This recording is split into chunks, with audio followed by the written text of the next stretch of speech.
am going.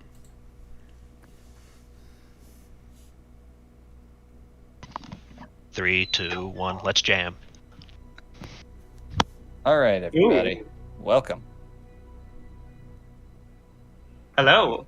My never-ending search for enjoyment in this life and exhaustion. Well, I've enjoyed taking a break from the previous longer-form campaign I've been doing, everyone. You all know, those of you who have actually listened.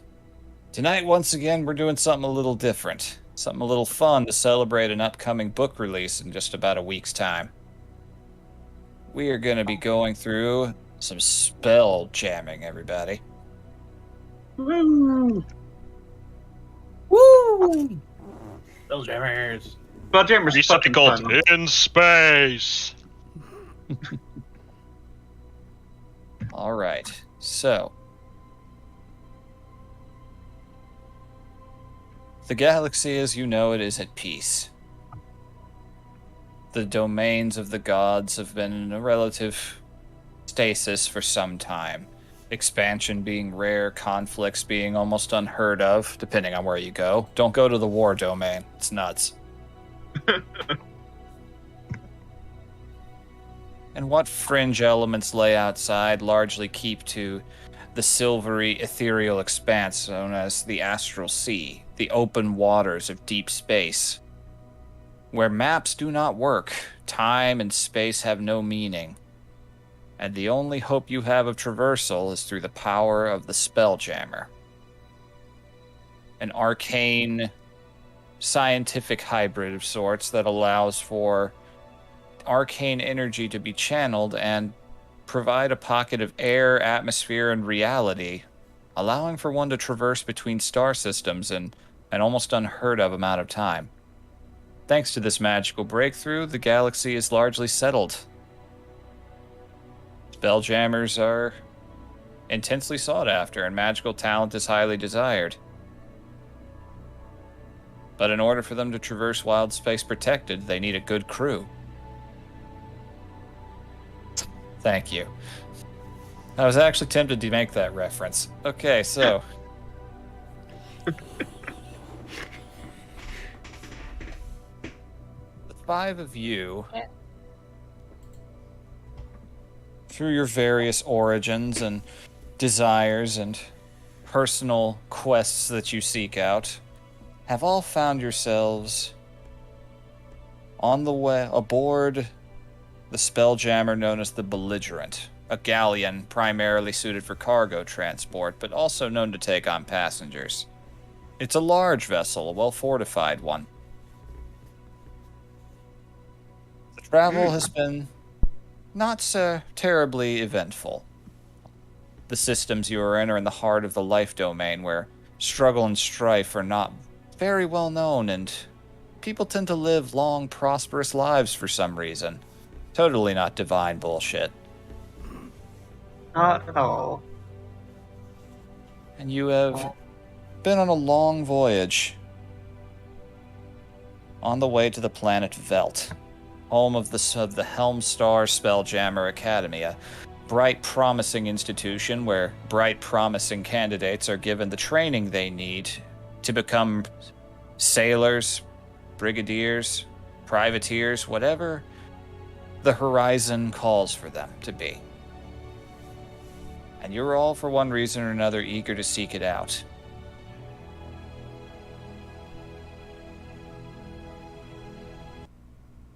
But I'm going to need you guys to roll initiative.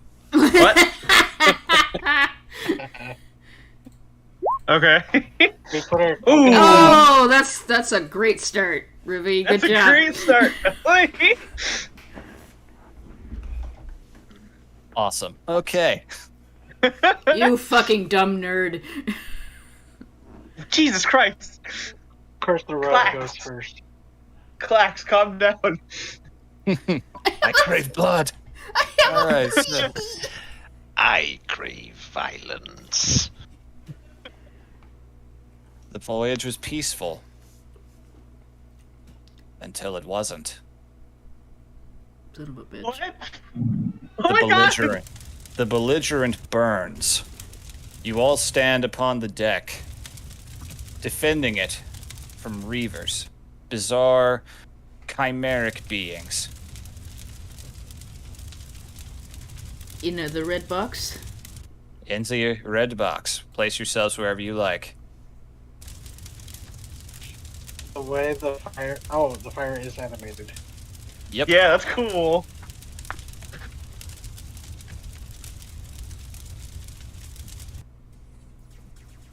All He's right. leaving. Fucking Let me starting add us in it. Just throwing you in. All right. Let's add everybody onto the list real quick. Oh, homunculus as well. Well, the Homunculus. homunculus acts on my turn. Yep, I'm just I going to just add wanted him to onto the confirm list that. either way, just so I don't forget about him. All right, so let's and adding in them. All right, hold on, I got to roll for these butt munches real quick.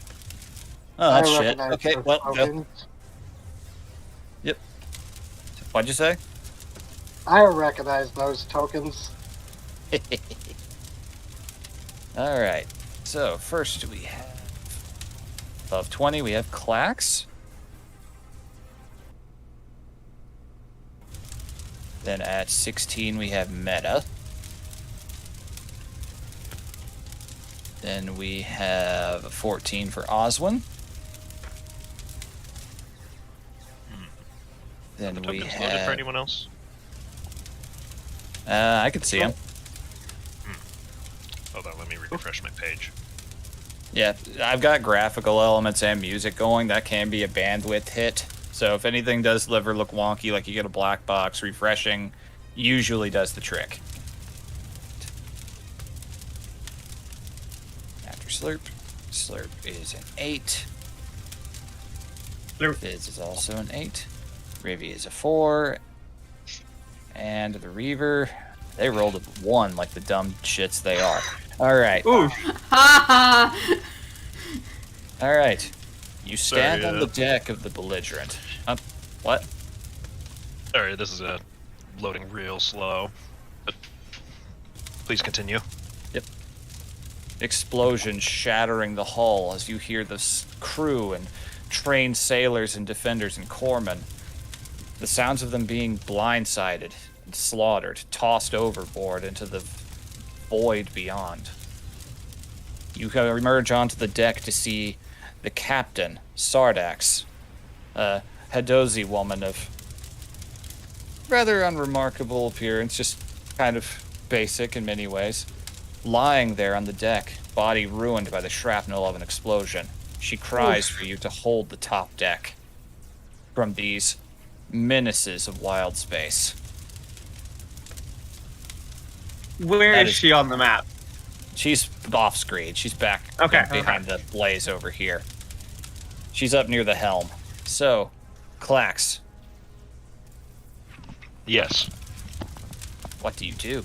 Describe yourself in the process. My page is still loading, so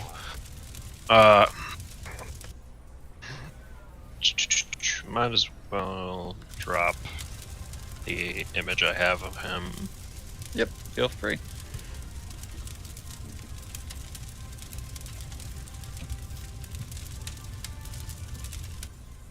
If it does load too slowly, you can just I can describe things and you can tell me what you need to do and I can command the sheet for you.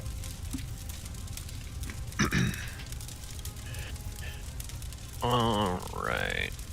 So Clax is a Thrycreen with a emerald carapace. And he certainly looks the part of a prospective spelljammer. Like he's got the uniform and everything. Just don't ask why just don't ask where he got it. They're probably less than legal channels, but we're not going to talk about that. Noted. Well, It's not malicious at all. It's just, he's really prepared, and now these people have fucking assaulted the ship. Really inconvenient. but also an opportunity to prove his mettle. Well, how do you prove? You have 3 of them before you, all 3 of them within reach. These bizarre asymmetrical things that look like their bodies have been modified beyond whatever they once were.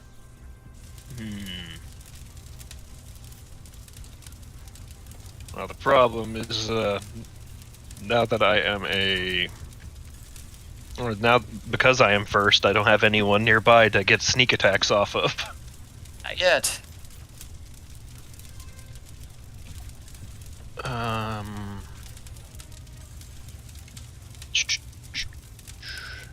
Yeah, sorry, it's being slow. So I would like to move towards the nearest. Alright, I'll move you right that way. Blades brandished, you charge out towards the closest one to you. Mm-hmm. You take a swing. Yes. Alright, hold on one moment. I'll pull your sheet up for you for that. Bear this in mind going forward. I'm guessing going in it with the short sword. Yeah. Here we go. Oh. Oh no, I shouldn't be rolling for people. Oh no! That's a nat 1. Uh-oh. Oh no! Alright. I'm just gonna say you miss. As you come in and dashing out, blade brandish, very ready to prove your mettle. It sees you coming from a mile away, your move a little too telegraphed, and manages to deflect it away with a sort of arm blade that's almost like a pair of garden shears or scissors that it has that it's packing. Mm-hmm. Alright. You've only used a little bit of your movement. You've still got... You could manage to get away or use a bonus action, whatever you so choose. Yeah, I'm gonna use cunning action, my bonus action to disengage Alright. from this guy and fall back. Alright, excellent. Because clearly the forward approach is not pan out. Alright. You take a swing and manage to tactically get out of the way as it brings out its own blade to attempt to stab at you. Alright. That's turn. Next up, Meta, can you describe yourself and what do you do?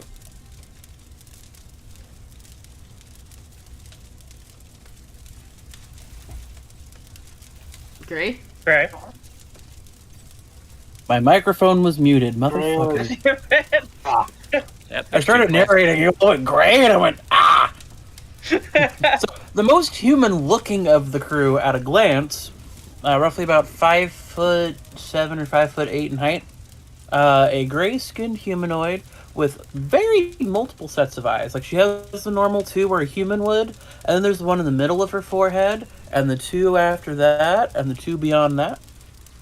Is looking surprisingly in a smiling, good mood, despite the fact that everything's on fire and there are monsters attacking.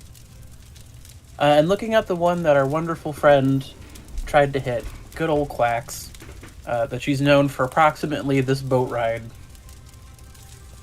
She's going to take a staff that she has with her, point it towards it, and all of the eyes will light up, and I'm going to fire off.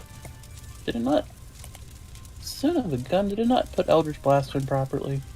Son of a...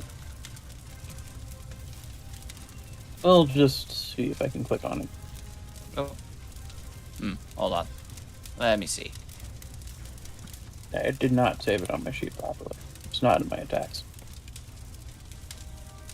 Well, good thing is I'm pretty sure that's in basic rules. Yeah, it's...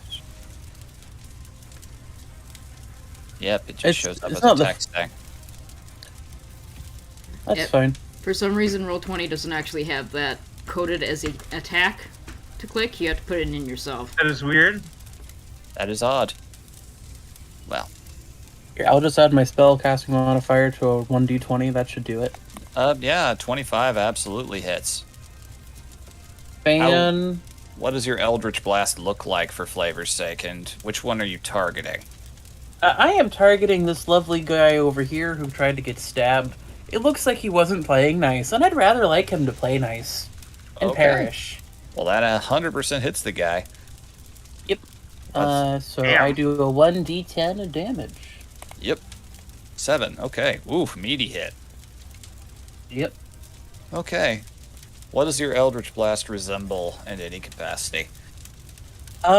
So the staff raises up to match her eye level, and all of the eyes around her face light up, and a beam of light focuses in onto the end of the staff and into the wonderful little crab man. I know you gave them a name. I can't remember it right now, so they're crabmen now. Fine with me. All right. And it's just solid light. Like, nope, goodbye. Excellent.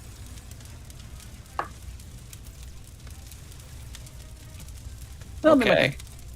All right, that is turn. Okay, now let's roll an event die here. So a couple of you have gone Ooh. now. All right, the battle is going on all around you as we speak. You see various different members of these bizarre things doing battle with the crew, firing on the ship, some attempting to bring down the mast, various other bits of shenaniganry. Now, let's see here. Gonna roll. Ooh, okay. Oswin, I need you to make a dexterity saving throw. As the mast splinters and a bunch of loose rigging and ropes begin to careen down onto the deck. Ah, fuck. Oh, 21! Oh, you are fine. Nice. Okay. You, as it is coming down, take advantage of the moment with your military training. You can choose any space within 40 feet that you would like to be transplanted to at no movement cost to you. Ooh, yeah, right over here. Okay. Right over here. Right Utilizing next it, to this you boy. parkour your way on over. Whoop.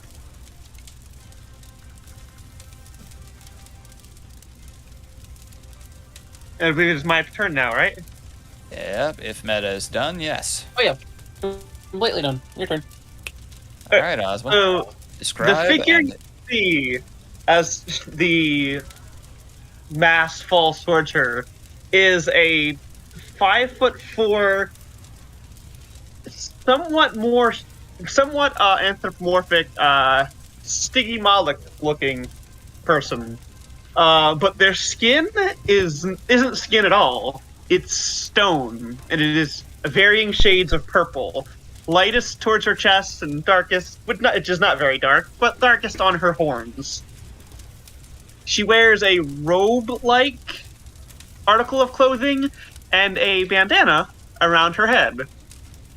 Excellent. One eye is purple and one eye is yellow. She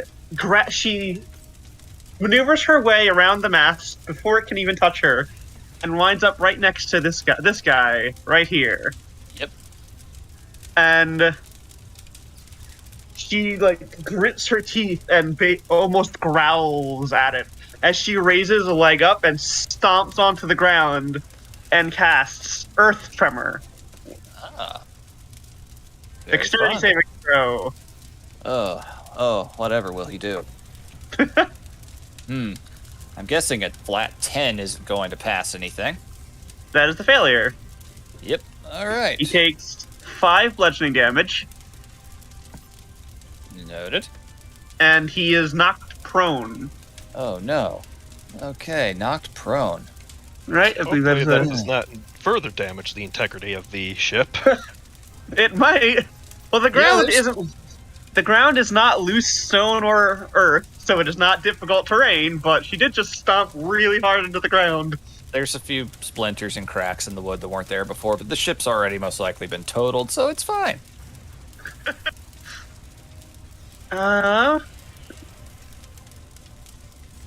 Nothing. Board. That's perfect. And as a bonus action, I'm going to use Merge with Stone to cast Blade Ward as a bonus action. Fun. Okay. As her rocky skin gets even thicker. All right. You manage to strike down, and as you do, the kinetic impact of the force on the wood, your body sort of seems to become more rigid and even a little bit spiny. as rocky bits begin to emerge and your skin becomes harder. Noted. Okay. Alright, you still have movement to take if you wish to, or you can stay right where you're at. Yeah, Yeah, I'm staying right here. Alright, excellent. Alright, next up we have Slurp. And what is probably one of the more humanoid-looking members besides Meta, but upon closer look, they are definitely not a humanoid, because what is a transparent skin that gives their humanoid chip is just a shell for the plasmoid inside that is puppeting it, the shifting colors inside, similar to the homunculus squid that's kind of floating in the air in the back, has a similar color blobs inside the glass container that makes up the bulk of it. But Slurp, with a shield and a spear, is going to actually not attack at first, but at this one, you see the ooze inside it quiver as they give a telekinetic shove. Try to push it here onto the railing. Okay. They need to make a strength saving throw. Their strength is not amazing, 15. so let's see. DC is... Ooh, that's a nat 20. I am so sorry. Okay. The telekinetic shove goes out. He definitely is caught by it, but with his digit-grade legs and unusual anatomy, he kind of digs in and manages to steady himself, looking around in a very alert state for the source of that bizarre push and wherever it might have come from. It starts swinging around, thinking there's got to be some invisible enemy within reach of me.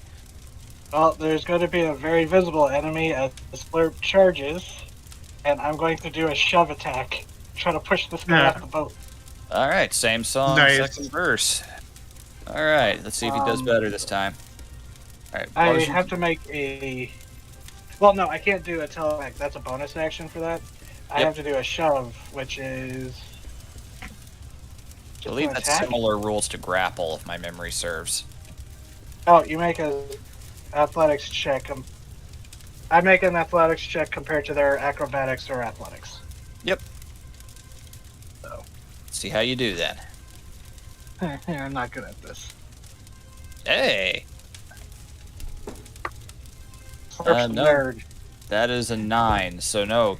The telekinetic shove puts him in an alert state where he's looking in one direction to where he does not notice you coming, and you manage to knock him off balance.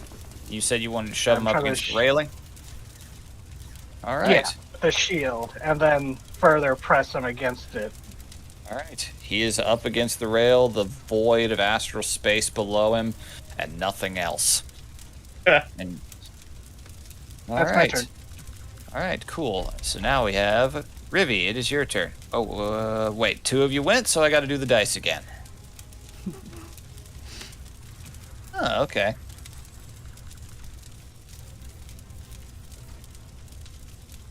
Oh boy, alright.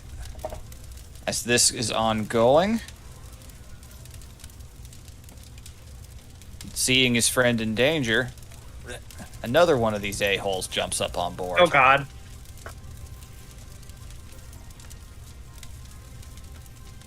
Oswin's eyes dart towards the new arrival. Alright. That's it for that. Rivy, it is your turn. Stepping up forward just a little bit, there's another, what looks like a Thrykeen, and it looks distinctly different than DZ's Thrykeen. She's kind of a fuzzy looking insect lady, and she is not wearing any clothes. She does not see the social point of them. She's just a blue, fuzzy, natural Thrykeen. Oh boy. And she steps forward just a little bit, and she's taking note of where everybody is, and what the best thing for her to do would be. This guy just hopped on, and she doesn't like that, so she's gonna raise both arms on her right side and kind of gesture just a little bit with both of them. Ooh, 100% hits. Hey. Nice. Alright. So the initial piercing definitely hits, and going entirely by memory, there's a saving throw for the cold damage. Dexterity. Yep, which Yep. they are completely flat at. Ooh, he rolled a nat 19. So, Oh. I believe it's half damage. Let's see. It doesn't Nope, actually it say, so says- I guess it I says- know. So no cold Succeed damage at all, looks like. Or take 2d6. So. Yep, so the cold damage on a success does not even happen. Okay, noted. Well, either way, he manages to get stabbed, but his alien anatomy kind of goes right through, deflects off of some of it. Well, I'll just say that he pinches off using his little garden shear arms the ice knife and flings it away before it explodes into a frozen shrapnel bomb. Looks around, notices the insectoid creature that just did that to him. Alright, anything else? She's going to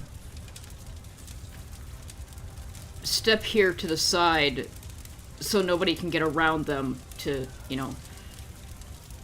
Yep, back to back. noted. Alright. And with that, it is now their turn. This one will spend half his movement to get back up. And will 100% attempt to attack, reactionarily speaking, to the thing that just hit him. So, Indeed. Oswin. That is a 4. That is 100% not going to hit you. Yeah. What's its attack? Like, does it just swing at her, or It swings with a bladed arm, yes. she headbutts it in the gut? Alright, okay. You managed to duck underneath the wide swing as it's still kind of disoriented from your blow earlier, and managed to prevent him from striking you. That's his only attack. The one that got hit by Meta going to... It sees that. The one that casted magic's definitely a threat. It will charge towards the two insects. Alright. Rivy's going to take a swing at you with his sheer hands. And, well, another low roll. That's a 3. Yeah, that's still gonna miss. Right. He takes a swing, and you manage to jump back out of the way, assisted by your two other compatriots there. The one that is pinned up against the wall will take a swing at the strange thing that's trying to pin him, and, ooh, that's a 17. Hmm. I'm Who's guessing that a on? Slurp. Pharaoh? 17 hit.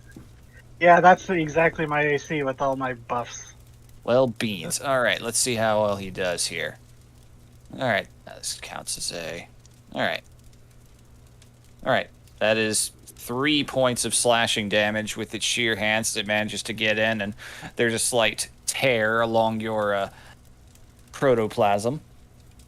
Yeah, it's like it tears into the skin and the ooze starts to gush out like blood before it slurps back in. Ooh.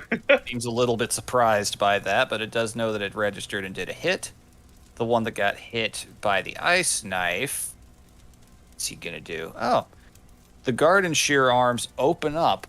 There's a little pulse, and he's going to fire a bolt. Since Rivy's way is currently being blocked by his co-pilot, he's going to launch at the other bug. That is a 13 to hit Klax. That would be blocked. Yep. All right. You see the bolt coming. You manage to deflect it out of the way quite deftly. And that is their turn. We're back up to the top with Klax once again. Who you said he was shot at, right? Yep, by the one furthest away that just came onto the ship. Immediately after ducking out of the way of that bolt, he registers, the one that's next to them now, and thinking about his previous attempt, he's thinking to himself, I am better than this. I am better than this. Clear heads will prevail. And he's going to sidestep over, get flanking on it. All right. And yeah, let's see if this works. Uh-oh.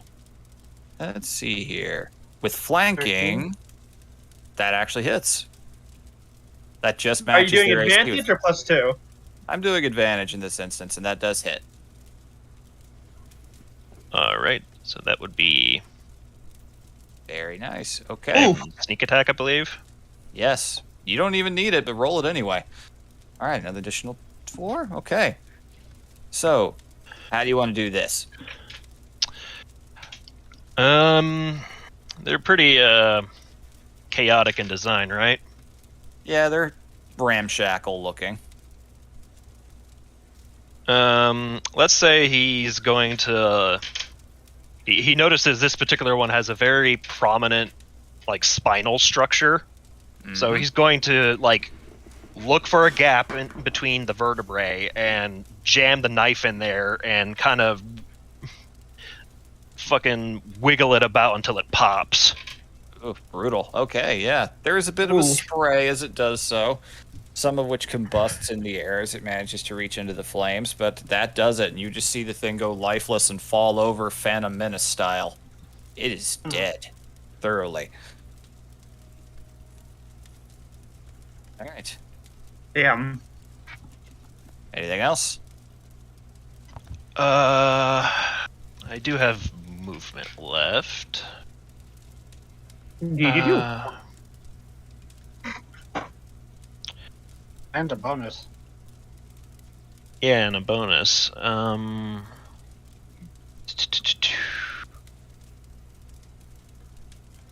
not sure if that would work. If hide is is possible in this situation. There's not much in the way of cover right now. It's pretty open. You could try to hide behind a companion, but... Yeah, that's what I'm thinking. So, using the rest of my movements, I am going to reinforce. That'd be 30. So I'm gonna, in fact, hold on. What is my movement speed? Is it 30 or 35? 30, I believe. Well, then I shall use my bonus action to dash Excellent. to get enough space to flank this one. Excellent. All right. That's So, turn. yeah, after downing that one, he kind of just rushes across the deck. Okay. Very good. Good kill. Okay. Meta, it is now your turn. So, as our wonderful friend Clax runs on, she goes, "Excellent work! I'm going to go help our squishy friend," and points the wonderful staff at this fella. And what looks like an attempt to blast it, right? Yep. That is actually too far. I cannot move that fast. So I will Eldritch Blast it again. Absolutely.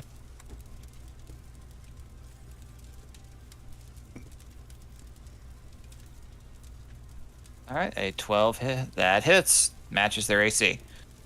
Fantastic. Oop. Hey, well, damage is damage. All right. 1 point. Aw. Unfortunate. All right. As you manage to swerve and point, it dodges out of the way, and you just get this little faint singe mark along the side as its gaunt midsection slightly manages to maneuver out of the way of the blow. Still looks like it got burned a little bit, but it's like hand on a stovetop level of damage. Oof. All right. I guess I do have a movement still, so I'm going to actually do something rather silly and get closer. I think that... Oh, no. Oh, going nuts, are we? Okay. Yes. I'm going to get about here. All right, excellent. The shiny, mini-eyed woman runs right for the thing. Okay, noted.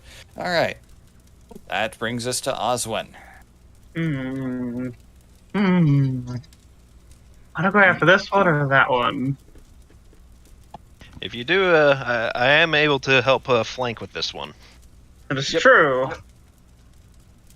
You did Yeah. just All right. witness this Thri-kreen successfully dispatch one of them and run over to aid. All right. She reaches into a pouch and pulls out the stem of a plant, and she like whips it around. And as she does, it extends into a thorn whip. Very nice. Oh no. Oh God! I'm so glad I was flanking. I'm just gonna say you miss. Wait, I'm flanking. No, yeah, you're right. My bad. Yeah. Okay. Yeah, that hits. That would have been frightening. Okay. Or right. piercing. For piercing, noted. Still standing. Definitely didn't like getting hit by that. It's just that the thorns had a bit of a hard time piercing the carapace sections. So it raked across some harder bits of skin, but the softer bits definitely are bleeding a bit from that contact. Like the joints. Yep. Yeah, I am imagining Oswin like whips out the whip, and it just as it's about to evade, fucking clacks, like distracts it. Yep. 100% you come in and provide a very nice distraction. You are slightly covered in the blood of one of its comrades. Yeah, that is distracting. She does give you a very curt nod, Clax. Let's see. And yeah, and that's turn. All right. Rolling the thing. Oh, fun. That one again. All right, so.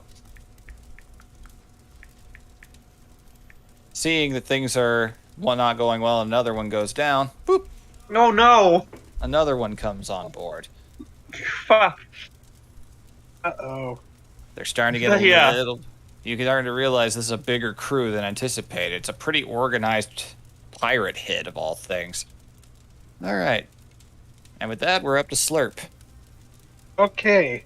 Slurp is going to act like they're trying to shield bash this guy off, but instead the telekinetic burst is going to come from underneath their feet, trying to send them head over heels off the edge of the thing. So, Oh, that's strength fun. save of 15. 15. Gonna psych him out. That is an 8. He fails. So, He goes bye-bye. and then All right. that was my bonus action. Yep. So turning to these two, since they so politely put themselves in a line for me, I'm going to use Tasha's Caustic Brew, Ooh. and they as like for this suit that's like this mannequin skin that's like got armored. There's like a gauntlet that a little nozzle pops out, and the same like a slightly more green colored sprays out. So let me find the stats for that. They need to make a dexterity save of 15. I don't think they're going to pass that, but let's see. 17 from one, so one pass, and an 8 from the other, one fail. Okay, so We'll say the one in the front fails. The newest arrival. I'm so excited to raid So you next- guys. Holy fuck! They are now covered in acid. The first one probably blocked the second one from getting hit. Yep. But they're covered in acid until they use their action to scrape or wash it off, or until I lose concentration for the next minute. Creature covered in the acid takes 2d4 acid damage at the start of each of its turns for a minute. Ooh. Very nice. I'll definitely make a note of that. And I'm just going to stand here menacingly with the spear and shield, trying to deter them from going after Meta. Nice. All right, we'll just do this Well, little acid. Fizz token. just kind of bobs over in the distance, doing the homunculus dodge action that they do default. Yep, just bobbing and weaving in the air a little bit. Keeping an eye? All right, so you, Meta, being close enough to witness it, you see a surprisingly intricate maneuver as this elastic, surprisingly fluid anatomy for this humanoid thing leans back, comes in with a shield, but it actually is fainting, and from underneath the legs get swept, and you watch this thing go tumbling overboard, and it leaves the air envelope very quickly and just kind of starts rolling away and slowly into the distance. Oh my god. Like an invertebrate Kinda fucked up. tumbleweed. Fantastic work! And then immediately right after that, with the trained professional, you turn and goose 2 of them with acid. Very nice move. Good turn.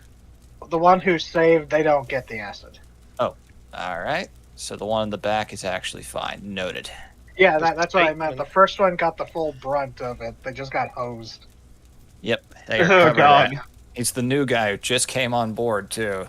Man. He was so The excited statement to raid of a us. invertebrate tumbleweed implies a vertebrate tumbleweed, and I don't like that. Well, I thank you mean, the for Radiant critiquing Citadel giving book me a did Wizard's just Valley. the Radiant Citadel book did introduce a creature that was basically just a giant pile of hands. Ugh. You mean the Adobe? It has a different name, but it's basically the Adobe. Yeah. God, I love and hate the Adobe. The fucking thing. Yep. DZ. Yep, I'll Oh, I'm show a gonna go picture first. later. All right. So if that's turned, we're back to Rivy. Okay, she's gonna move just a little bit forward, glancing briefly at the dead body as she walks past it. And she's gonna calculate. They're within 5 feet of each other. Yep. It seems strange. Gesture. She's Alright. gonna aim it at that one, but I don't think she's gonna hit it because it's That just misses. Yeah. Mm, Once again, manages to dodge out of the way. but they still have to make the save even if they don't get it. It does hit the stuff behind them, so yes, they will have to make the save for the cold damage. So you can still roll the damage for that. Wow, 4. Edge. 4. Well, hey, they both fail, so they're both going to take Hey, that. So this time it dodges, thinking, gotcha, you're not going to use the same trick on me twice. As ice manages to pierce into its back a little bit. Did not like that. The new guy, who's just not having a good time, gets belted by the acid, and now there's a bit of ice in him. Just not fun. All right. And she's gonna maneuver, so she's over here. Not in direct line of sight with anything. Yep. She knows she's Alright. squishy. yeah. All right. So, one Reaver down, a couple more pretty heavily damaged, one completely lost overboard. The remaining rally, gathering their numbers, let out a war cry and charge forward, and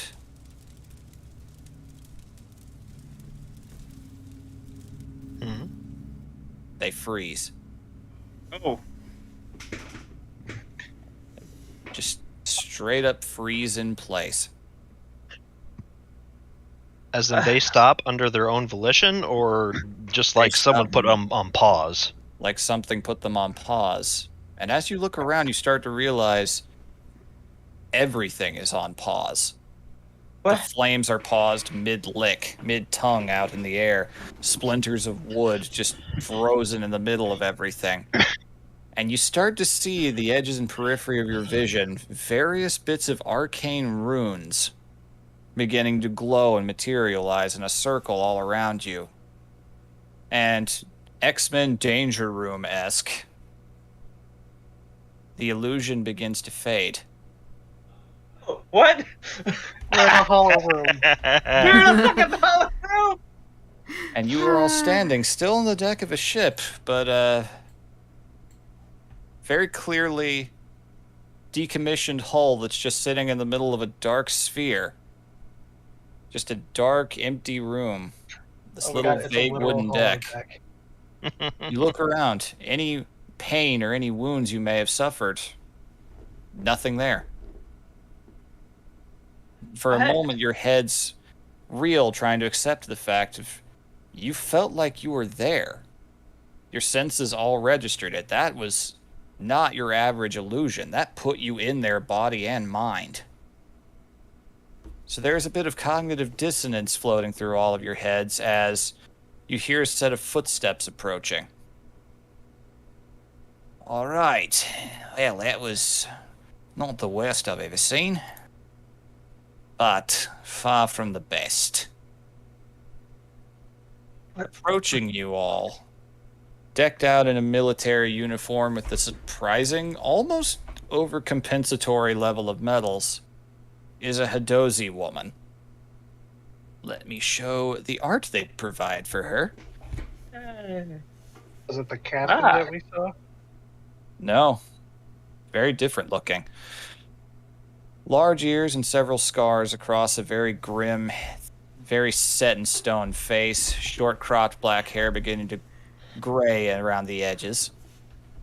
Half of the body is covered in a half cape of sorts dangling over one shoulder.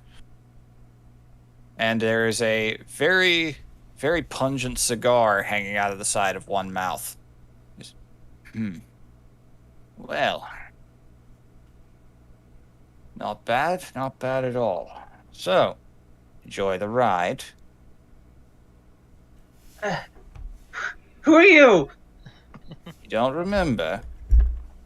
That's normal. It'll come back to you in a moment.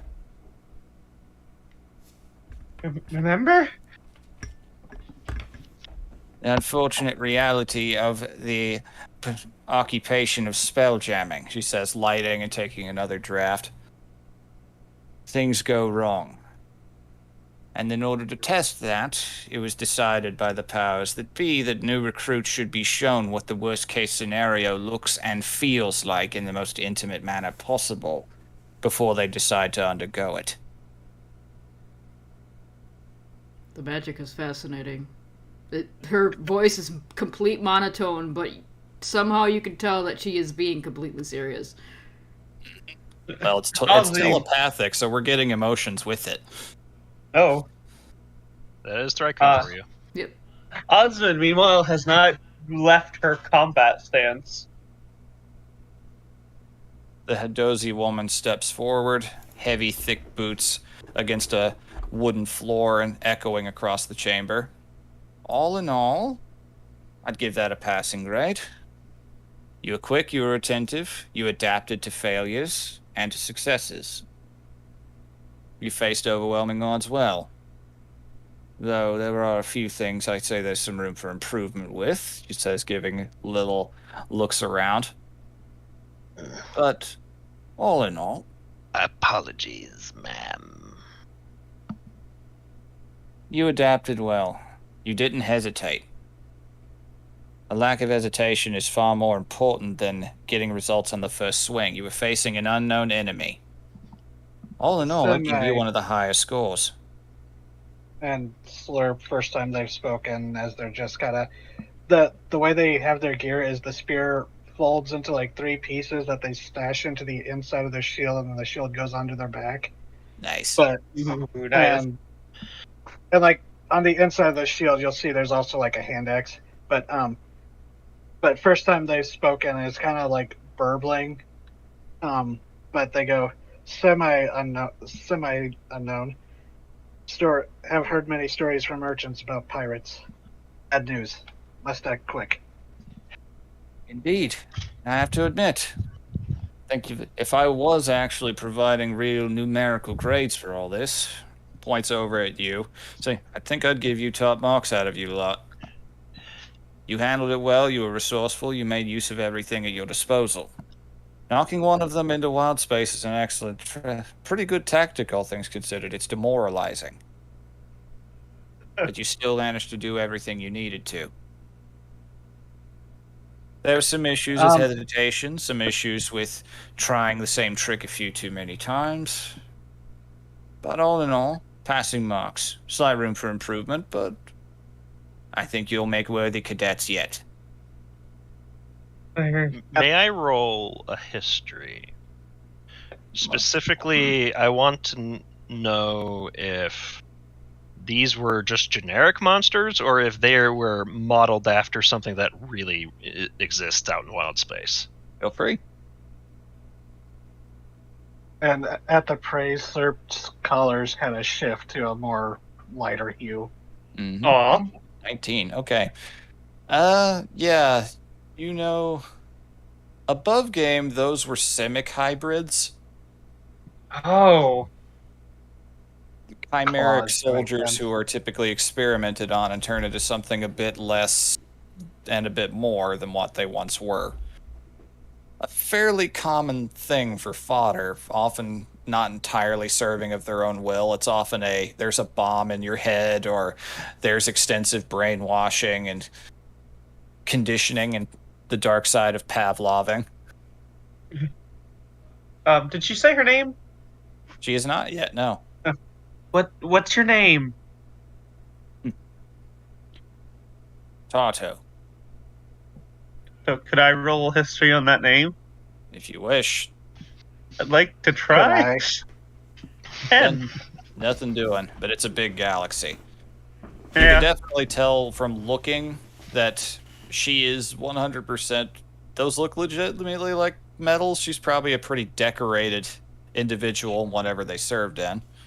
Okay. Slurp Zone talked to a lot of Mhm. travelers. Would he have heard, or would have they have heard?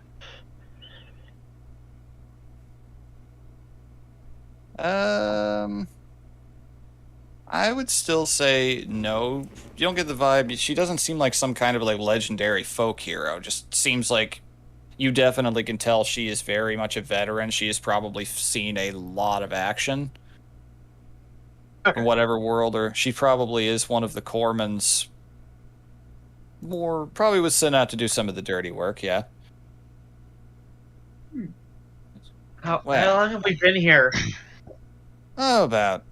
Just pulls out, looks at a little time, flips out a pocket watch. An hour. I understand that Chimera raids are quite common. It depends on where you go, but yes. You get out into the wilder places. Chimera, just common foot soldiers. Bit of, common lackeys of bigger forces. It's not unusual to see blackites or some other manner of thing supplementing their ranks with them. Anyway, indeed. What you just witnessed was very much a real thing. The illusion, the runes pointing over there, it takes some information, the ship you're from, for instance, the layout of it in general that you're coming in on. But the battle and the layout of it is the Battle of Hakath. About 20 years ago. Went pear-shaped in a pretty spectacular way. And she just points up, you probably passed the wreckage on the way in. Do we remember yet? Your memories are starting to come back in, yes. With the time passing and the weird fog, you realize that you actually met with this woman when you first came in and got off of the ship, and you were pretty much immediately led into a dark room. The runes flashed, and body and mind, you were transported right into the middle of that battle. Did it need to be so sudden? She looks over at you. She's going to insight you real quick. Alright. Reactions needed to be real. Perception 15. Right, 15. Oh, she rolled a... Let's see, what is her thing here? They actually don't give her... Okay. Oh, that's a 19 on her end. Oh, God damn it. She's... You're looking shell-shocked, I'm sure. Yeah, she's looking shell-shocked. You haven't... There's a sense of familiarity that she is not comfortable with. Well, she does point over at you, Rivy, and goes, yes, that is the intended goal. Unfortunately, you don't always get a warning when you're out there on a jammer. Attacks can come from anywhere at any time, and sometimes it is something you have no choice but to run from, and sometimes it's something you have no choice but to fight. I am curious, will there be similar drills to this? You'll be... Training takes place over a course of 2 weeks, and yes, there will be other drills. Some of them real, some of them simulated. Like this one? Excellent. This could just happen again. This could just happen again? Yes. But most of them are real from here on out. I know, she looks, and you can see there is a knowing of I've been where you're at in her head, on her face. She just flinch at that look. Just unfortunately, there's not much other choice. The illusion has to be complete or else we don't get authentic results. You'd be surprised. We've sent a lot of people to their deaths before we started doing this. It is domain policy. But, You don't know what we're going to do until we're actually in it. indeed, I've known crewmen who earned top marks, did everything right, passed with flying colors the first time a black-eyed reaver stared them down. Shit their pants and jumped overboard. Because that was better than what they were going to face. You don't know until you're in it, so we have to know what you're like when you're in it. It's a cruel necessity, but a necessity nonetheless. But, all in all, you all passed. There's no concern. And even if you hadn't, there are opportunities to retake things here. May seem cruel, but the Astral Sea is far crueler. I understand, ma'am. Ozzy, the tension in her body does start to ebb away, and she stands up. Well, she can't stand up straight because that's not how her anatomy works. But she stands in a less, hostile stance. Klax comes up behind you and gently puts a hand on your Do you shoulder. do that in sight, or do you In do sight. it where she can't see you? He's not sneaking about it. He Okay. wants you to know the gesture. When you put her hand, she that you can see the skin underneath visibly tense. He doesn't seem to notice, or at least doesn't seem to really get it, but he does say, nonetheless, you conducted yourself well. With my assistance, of course. Would have been fine, but thank you. Don't mention it. Just gives a slightly lingering look on the five of you. Well, welcome to Helmstar. We'll be providing various maps. I am Boatswain Tarto of the Old Wolf. It's my job to train newcomers here, give them the introduction, and it's my job to tell you what's going to save your life once you're out there on your own. So now, looking over the lot of you, you see a pair of glasses come out, just flipping out from the fingers and going onto her somewhat small, very pug-like nose, being a Hadozi. Appears 3 of you bear natural arcane skill, 1 of you through artifice. Noted. Well, good. It's rare that we get so many jammer candidates in one sitting. Well, there'll be further instructions for you all. But now, she reaches down and pulls out a little hollow pad, and Ooh. you see, realizing now where you are, the academy is inside of a large carved-out karst. Massive stone spire sticking out in the middle of, surprisingly, a grassland, but the grass is blue here. There is a limited map that showcases some holographic layouts of the various bits of the environment, various bits of colors and levels of access clearance allowed and shown. Oh.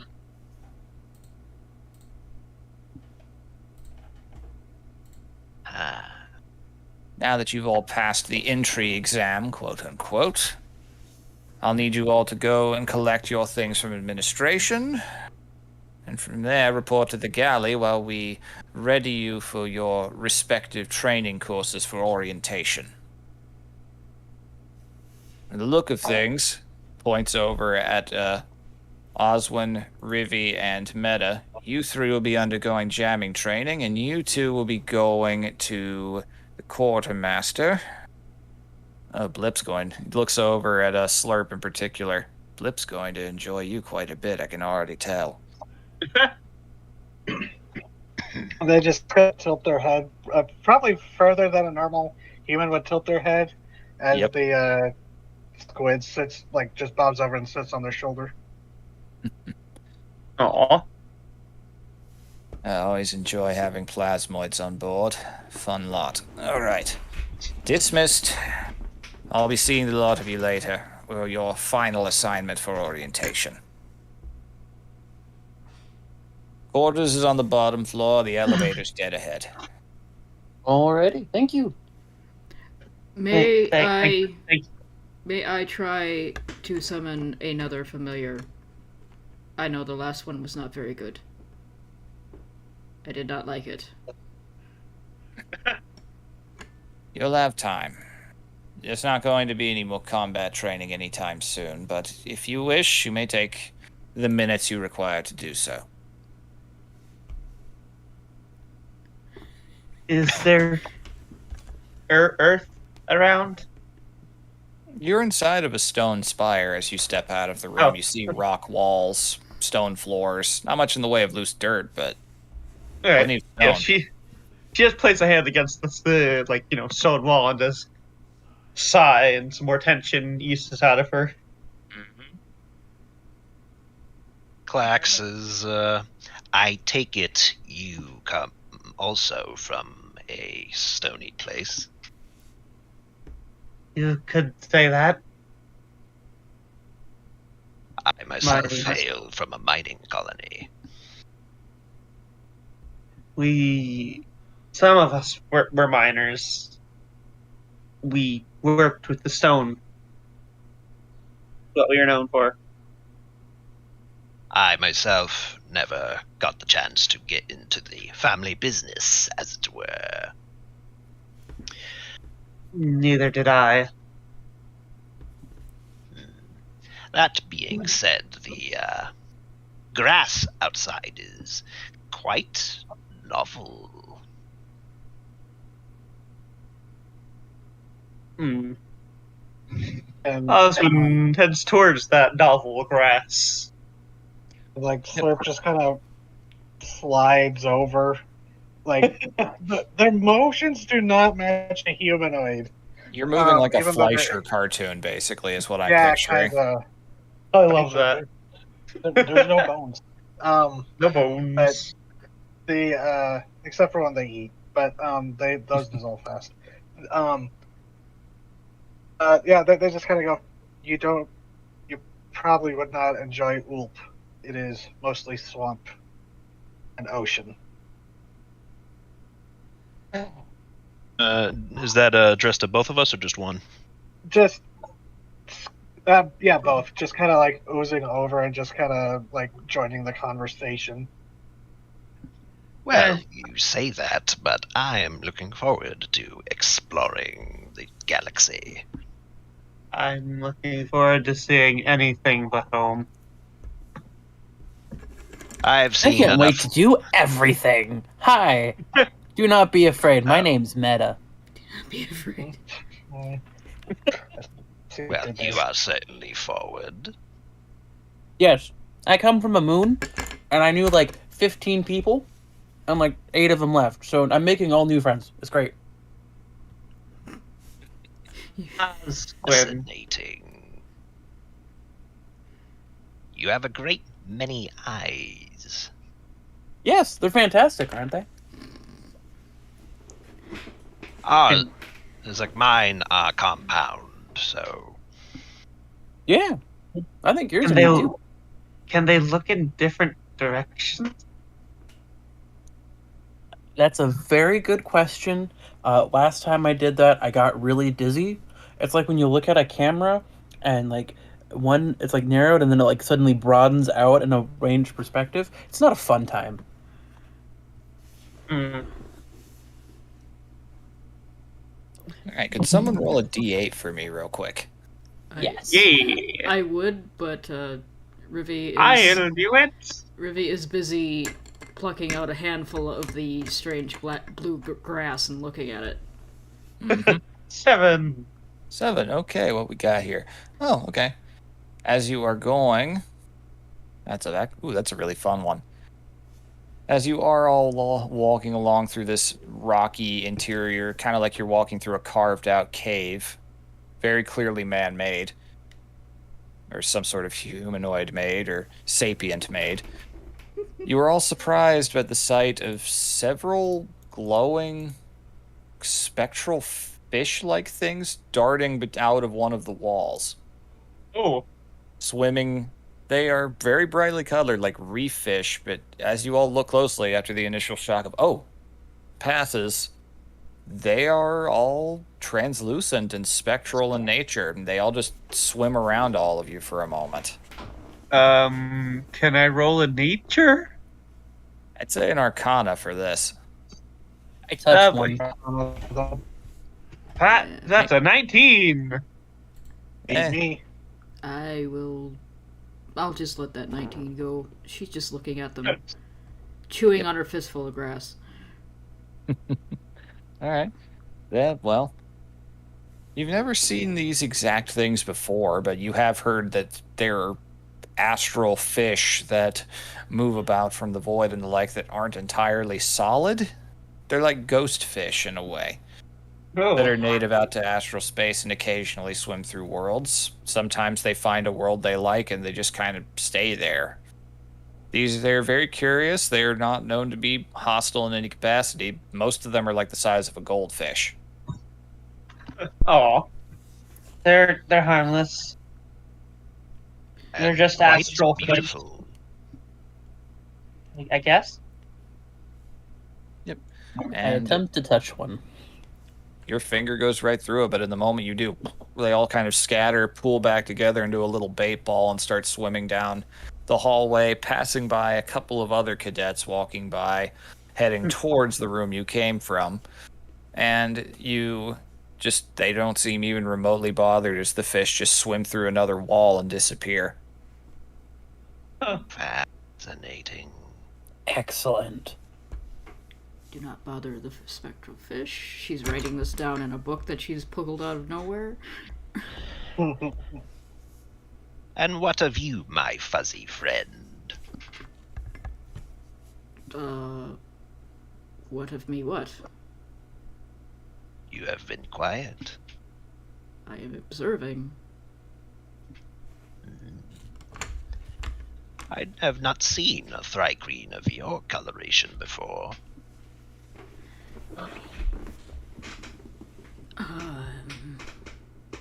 weren't many, even where I came from.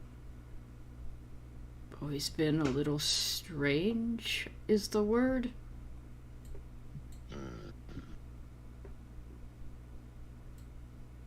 Well, in this present company, I believe we are all a little strange to each other.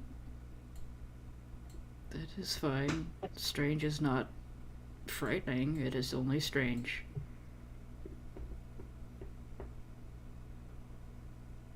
As this conversation continues, you all manage to arrive on a very clear elevator platform dais, which, without any need for input of your own, seems to read just as people itself before it goes down on its own and begins descending down at a comfortable pace. You may continue, if you wish. She kind of slams down on the floor and looks to see if there's any runes to scribble down. If you'd noticed when the runes were up in the illusion room, she was scribbling those down in her book.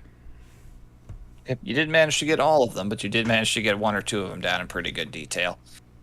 All right, so there's not much in the way of runes. There's like carved lines around the edges and some groove marks, but you're not entirely sure if those are from just wear and tear from countless feet trudging across them or something else. But either way, the ride is short. You arrive down at a lower level, and you are entering into a much larger space, more of a common area, and you see a lot of other cadets, various other colored uniforms, unlike all of you, which are still wearing street clothes. Or none. And that you came in on. You see a very large reception desk, kind of has mailroom vibes with multiple shelves with various parcel canisters coming out of them. Oh god. And standing at the desk is another Thrycreen. Has a also kind of bluish, it's blue and white, kind of piebald patterning with it. Ooh. With bright blue eyes. There's a Thrycreen there, and all 4 of their arms are busy pulling things out, examining them, addressing calls. They don't appear stressed as you're approaching in the slightest. The antennae are very relaxed. This is clearly just another Tuesday. Mhm. Academy Accounts Payable, Sorko speaking. Please hold. You all hear in your heads as you approach. Then you just hear a little bit of clicking that the 2 Thrycreen in the room, you both can immediately hear. Fucking lawyers. Okay.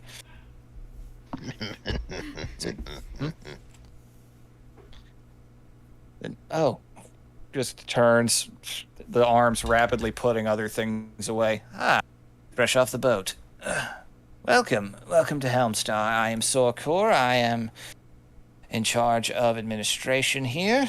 You are here to collect your uniforms and welcome packs, if I'm guessing. Yes. Yeah. Very good, very good. I was told there were 5 coming in. Unusual anatomy, just looking over, muttering. You hear there's muttering that's telepathic as well as muttering in the clicking, almost impossible to replicate by any other species Thrycreen tongue. Mm. Unusual anatomy. Yes. And just immediately goes back to making some calculations, pointing out, typing a few things into a pad. And 5 little parcel tubes just slip out of one of the walls. 3 of the arms reach out and grab, start sorting them out, then grab the other 2. Just set them down, start twisting them open, looking over. All right, very good, very good. Here we are. And slides them all forward towards the lot of you. Excellent. Fantastic. Stirs up. Thank you. Ruby clicks and wiggles her antenna to say thank you. There's a click back. Just, nice to see someone knows how to be polite. Okay. Inside you will have your uniform plus a spare, a toiletry bag for whatever sort of anatomical needs you might require. For those of you undergoing jamming training, there is a blue-level security clearance helmet for the Skydock training. For those of you in the Cadet Corpsman, which is you two, there is a 50 gold requisition voucher to be used at the quartermasters. Ooh. 50 gold. Yes, it's unfortunately Now that's one trip only. It expires after 1 use, no matter how much you spend. Just bear that in mind. There's no takesy-backsies. So that's a slurp and clacks, right? Mm-hmm. Slurp and clacks. And the casters are going towards spell jamming stuff. Yep. You will be summoned when the appropriate courses are ready. In the meantime, you are welcome. Just points over, immediately going back to answering and typing another thing. Very much business as usual. You are welcome to the galley. Try the gunpowder chowder. Oswin looks a little, nervous, but she crosses an arm in front of her chest and bows her head.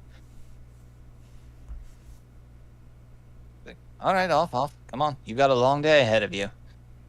No need to gawk at me. Just immediately goes back to accounts payable. This is Sorko speaking. Please hold. All right. Oswin heads towards the galley. All right. Ruby had So you already enter turned in. and left. Yep. There is a decent number, probably at least over 100 people in this common room that you are heading into, and there is a bit of a line sticking out just at the very edge of the doorway into the galley, which you could tell by smell. There is definitely something being cooked in there. You can definitely smell deep-fried meat and some sort of deep-fried bean. It's very starchy and very fatty scent coming out of there. How packed is this room? Not terribly. Okay. How loud is the room? There's a very decent steady chatter, but no matter how loud all of that chatter is, there is one voice definitely above the rest. As you enter in, you behold this fellow. Ooh. Yeah. Oh my god, I love him! I loved him immediately. Welcome, step right in, step up on in line, get yourself some gunpowder chowder. Oh man, fresh off the boat, my favorite. I love seeing the first reactions. And say, step right up, cut the line, I don't care. Robinson does so. I like the cut of this one's Jim. You'll like the cut of my meat even more. Meat or vegetarian? Either. Oh, Slurp actually says in GIF, as one of his languages, meat. Oh, responds right back in gift to you. Say, cultured fellers, I see. Cultured fellers. Name's Winston. Winston Ryback. Nice to meet you, Winston. Do not be afraid. I'm Meta. It's a pleasure to meet you. I'd be scared of that. I seen creepier shit in the underside of my foot. Come here. Oh gosh. Reaches Hello, out and Winston. offers a, reaches out, takes a bowl, an immediate slurp. There's just, it is very much cafeteria food looking, but it smells really good. Kind of has a Salisbury steak vibe in a way, but there's definitely beans floating around in there and some sort of broth. You cannot trace the origin of it. That has been lost to culinary alchemy. This sounds like perfect hangover food. Oh yeah, this is like Space Waffle House.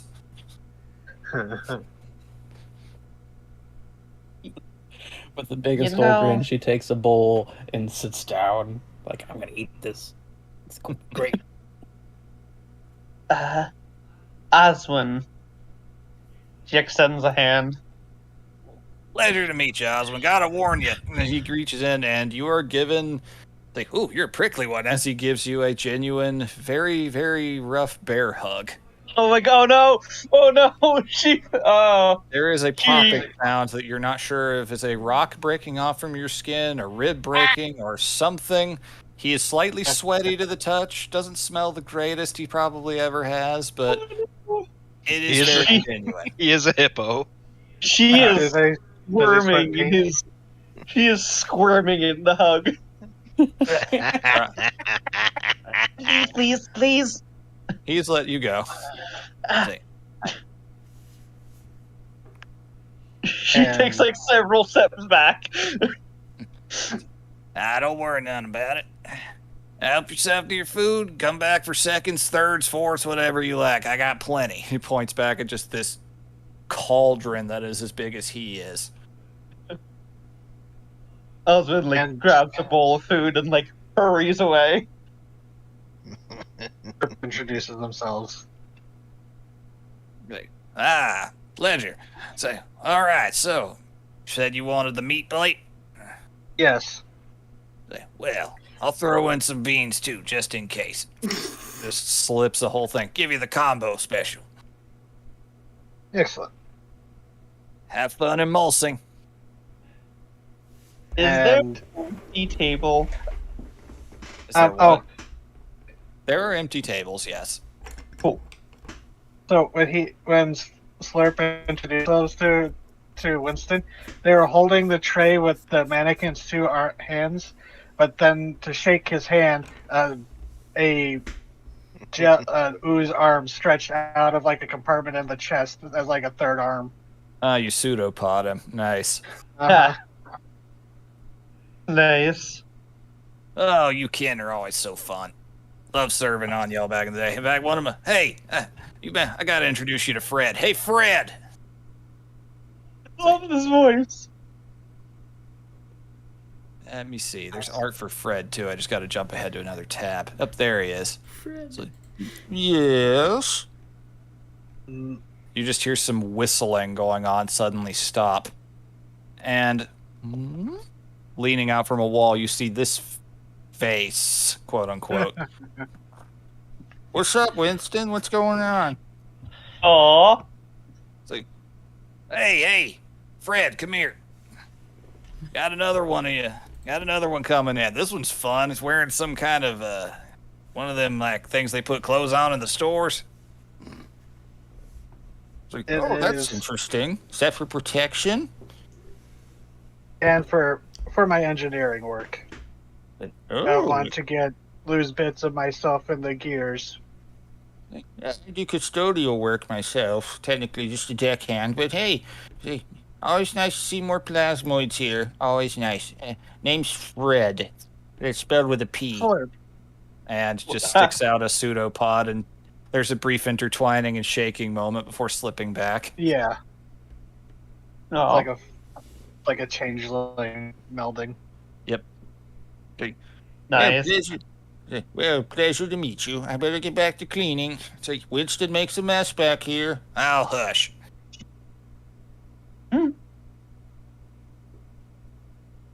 Slurp love seems these pleased two. as they go and sit back down with the group. Oswin does shoot for a table completely alone. There are empty tables. There's even one in the corner for the emo kids. Ah, perfect. She goes to the corner. And like immediately Slurp's just following. Meta's sitting across from the angsty nerd. I came over here for a reason. It's because it is in the corner, yes. It is a very good strategic location. And surprisingly, she does not say this in common. She says this in Ignan to you, point blank. Does it what?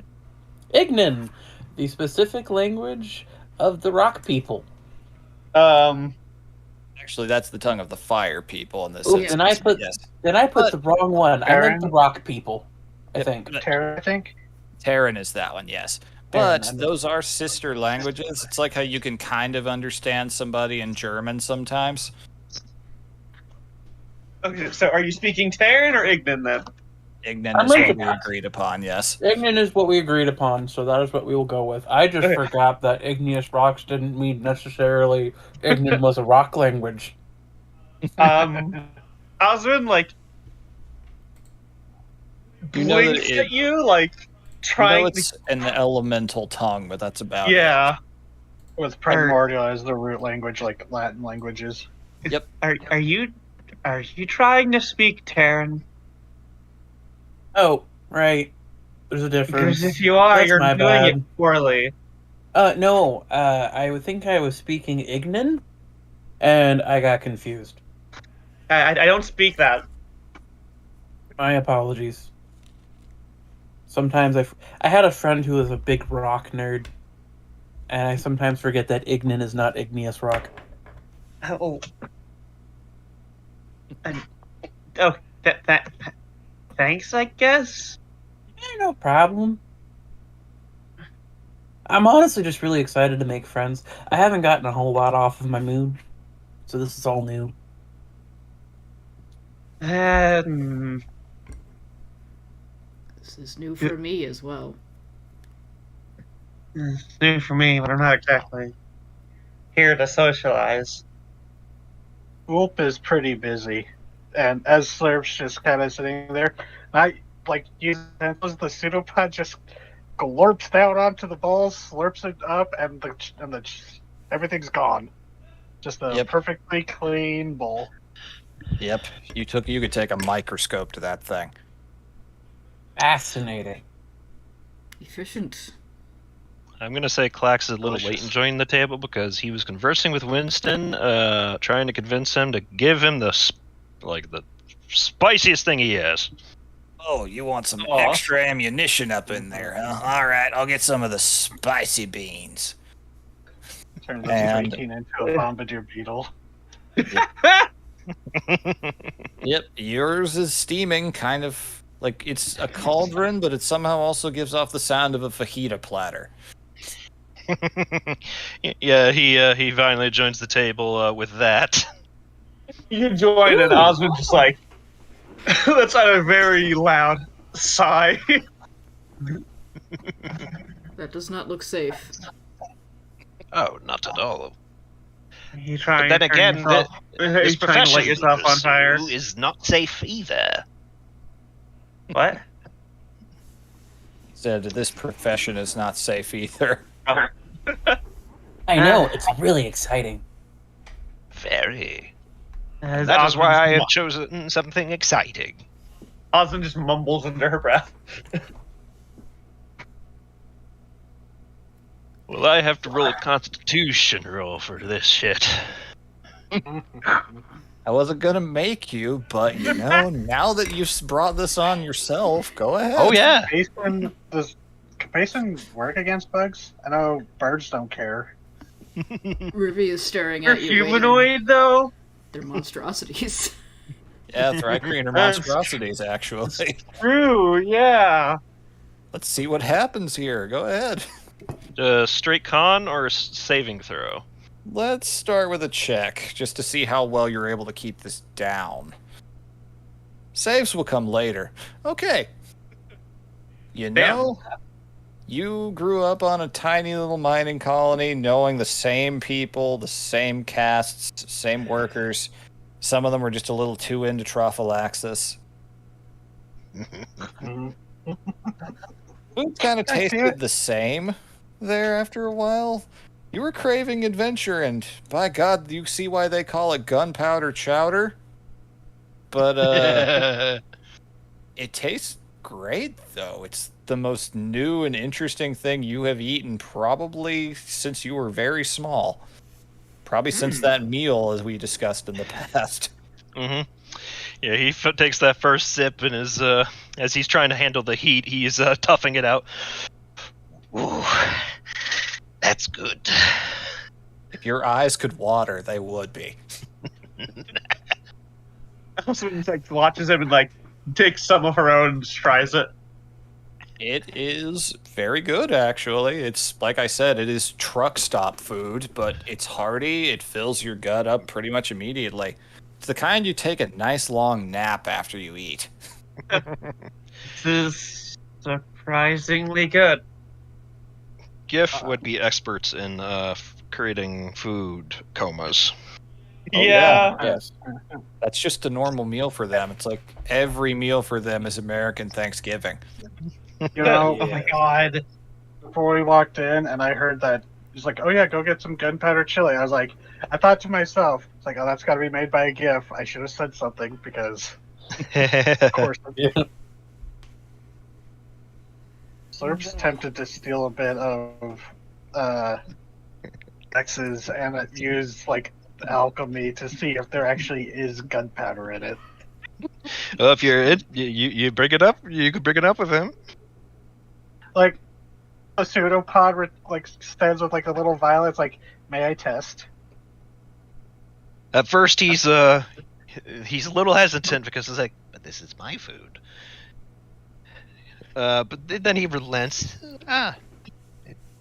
It's like, go right ahead. It's mostly they just like dip it in for the broth. They just wanted to test the broth. But you keep the meat and the good stuff. All right, you take out you have a vial of gunpowder broth. Oh my god. I have to make an Arcana or an alchemy supplies check. Make a check with alchemy supplies, yeah. Oh, Oh, God. okay. I gotta roll what happens here. I have a very funny idea. I No, just need to see if no. the dice are going to. Oh, that's fun. What? Oh, The those- vial starts to melt. Oh. Being a plasma, they know very much about like acids and bases. Yep. Apparently, they can neutralize this. You're before it pretty melts sure on the that table. this could probably be used as a chemical weapon in the right circumstances. Oh my god. And I just pounded Mark the stuff. literally- Like Literally looks pulls out between a the notebook and like jots down notes. That's what like looks between the melting vial and he clacks eating it and it's like, Ida's eyes, Meda's top ring eyes are just like kind of widened at that, but the main ones are just like staring at the bowl she's still consuming. That should be fine. It will not do that to your stomach. She's eating her own bowl. It's like, well, if it killed me, it's like I'd die happy. You'll probably explode. Is what Always just die with a said. full stomach, my friend. Always. Perhaps do not shake yourself for a few hours after you eat. No, you should. See what happens. Oh my god. I didn't realize he was going to die in the first session. So you know how aphids secrete honeydew? Mhm. Feed 3 cream this and they secrete nitroglycerin. Oh my god. Bomb bugs. It's really funny, actually, that you say that. Yeah, you would have actually finished that ritual by now you were going for if you chose to. Yeah, I would have been doing it as we're walking and going. So, what has come about from that, might I ask? At first, she pauses and looks around to make sure it's not that fucking chicken thing again. Mm-hmm. But then it's something like flutters down basically from this out of the wall, and you see a kind of a giant owl-sized aphid land on her shoulder. Amazing. I actually What? have art to show for that. It's a baby. That worked. Aw. It's just Put a it in baby. chat as Oh my god! It's a baby. It's a baby! She looks at it and This goes, one, yes, this is better. Perfect. Austin looks at it like, for the first time, her expression actually looks like, instead of, like neutral or angry or whatever, for the first time, she looks at it and she starts, like, looking like she's about to squeal at it, but she very quickly, like, catches herself and goes back to a neutral face. A perfect creature. Oh my god, so cute. And who is this little fella? Oh, I have not decided a name yet. I did not get this the first time I attempted the spell. What did you get the first time? If a Thrycrane's face could project horror, it would. Oh no. Oh no. Can I roll insight on that? She's having some sort of flashback. Can I insight you, Callie? I will Somehow let you your compound eyes are doing 1,000-yard stare. go. Wait, what's that, Callie? I will let you do that. Go for it's it. fine. I'll do 8. It's not hard to see that she's seeing something that isn't there, but you're not sure what the fuck that could be. I do not know what it is called, but it was naked and screechy and ran directly into a wall immediately after I summoned it. That sounds terrible. I do not miss it. I am glad it died. Well then. Alice, I love it. And Slurp points to the mechanical squid on their shoulder, going, "This is Fizz." And like a little robotic tentacle waves with there's like a little pincer on the end. Aw. Hello, Fizz. I actually have a description. Glass container with a lava lamp goo that's very similar to color of Slurps, and copper tentacles with various pincers and looks like tool ends. They look like they're a little helper bot. And a single eye that kind of spins around the base of the glass container is an emerald. Nice. That's cute. Yeah. Babies. And Slurp goes, the teacher made a mistake. They say I am not arcane. I just cannot use. I am arcane powered, and like gesture to the gear they have with like, I turn myself into battery. I just cannot cast spells without it. Oh, you're like Fascinating. I love it. I love a lot of things. Some plasmoids from home are like this. Ooh. interesting.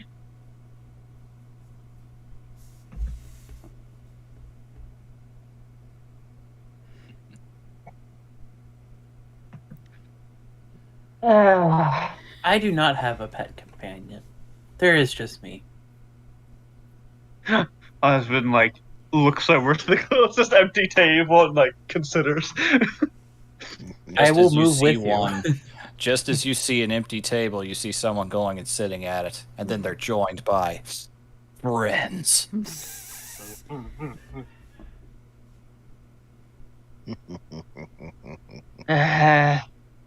You can't be a spell jammer solo. It's better to make friends now. Not being solo. I don't like a lot of noise.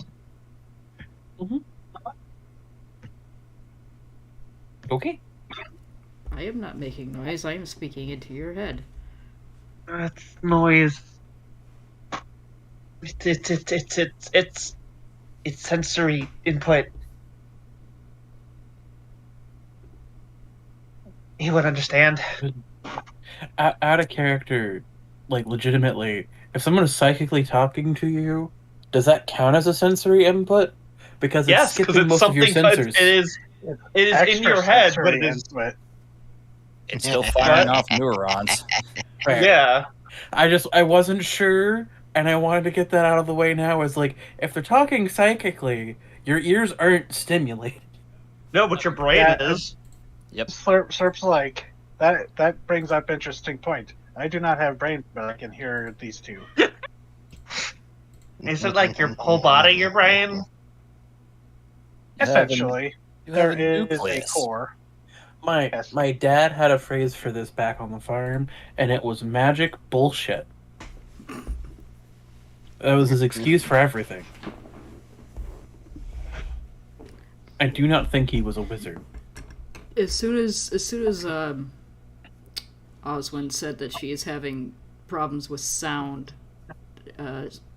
Rivy's been staring at her, trying to figure out what her ears and her overall, physical state is, Mm-hmm. her physiology and everything, and then she kind of like holds out the two hands on her right side and makes a gesture. And headphones that would fit you specifically appear in her hand. Oh. Thanks, prestidigitation. No, it's the minor conjuration thing that I get for being a conjuration wizard. Oh, even more fun. Oh. These will help. Blinks like. Like it looks like from the headphones to you, and like to the headphones. What are these? These will help. You do not like sound. They will block. She takes them and narrows her eyes. Slowly puts them on, and like, Yep. tries to listen, but like, Oh. We can still talk in your head, though. God damn it! I will not until you let me know I can. And then she goes quiet.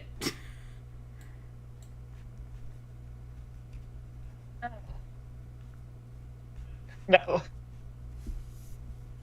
The tension never completely leaves her body, but this is probably the most relaxed you've seen her since you've met her. She's kind of sits there and eats her food and doesn't say anything for a while. Well, not including Oswin in the effective group DM. Strange fellow, this one. Sometimes your brain is strange. You just have to cope with how strange it is. Strange is not bad, it is only strange. He is helping himself Many- to more gunpowder chowder. Yep. You Many continue- visitors to Ulp say we are strange. We keep coming back for business. Strange is not bad, it is only strange. You are very strange, but you are not bad.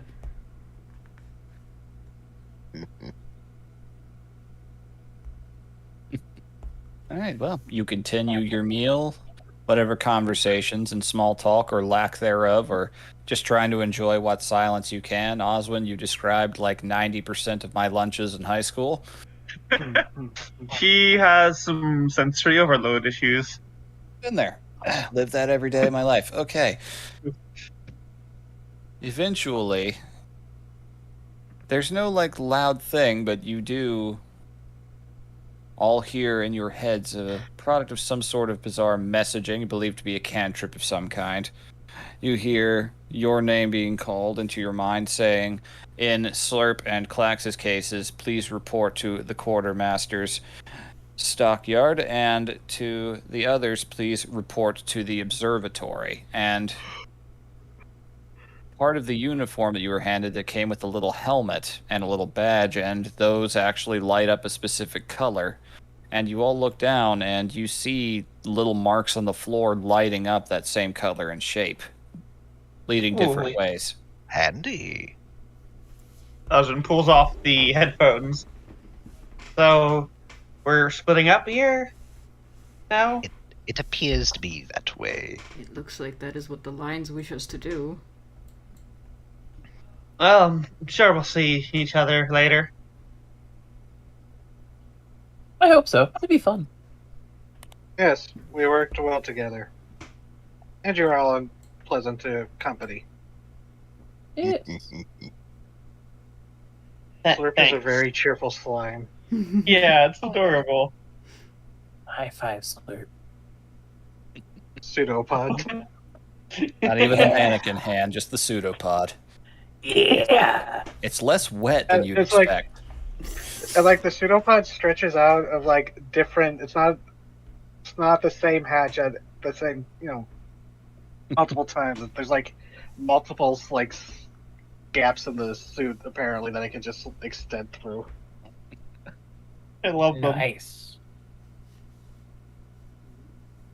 Have fun at this quartermaster. I'm gonna go blow something up. And vice versa. Alrighty, so let's see who will go first here. Gonna roll a die. Neither of these take particularly long. Okay. We're gonna focus on. Alright, looks like we're doing the quartermasters first. That's fair, it's the closer of the two. You both depart on separate elevator platforms. One going up, the other going down. Clax and Slurp, you both head downward deeper into the bowels of the stone spire, where this air starts to get a little bit more sooty and industrial smelling, getting the vibe that you're heading into the belly of the beast a little bit. Smells like home. Smells like the dockyard. Yes. Emerging out, you arrive in several long, winding hallways, the lights guiding your way over to. You begin to smell metal, forging equipment, smells of smithy work. Step right up. Like, the lights guided you here, did they not? Step right up.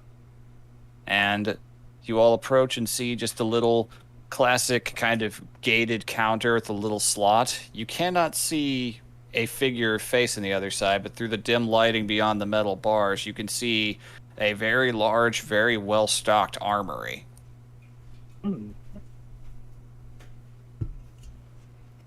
Clax will be the first to step up and present.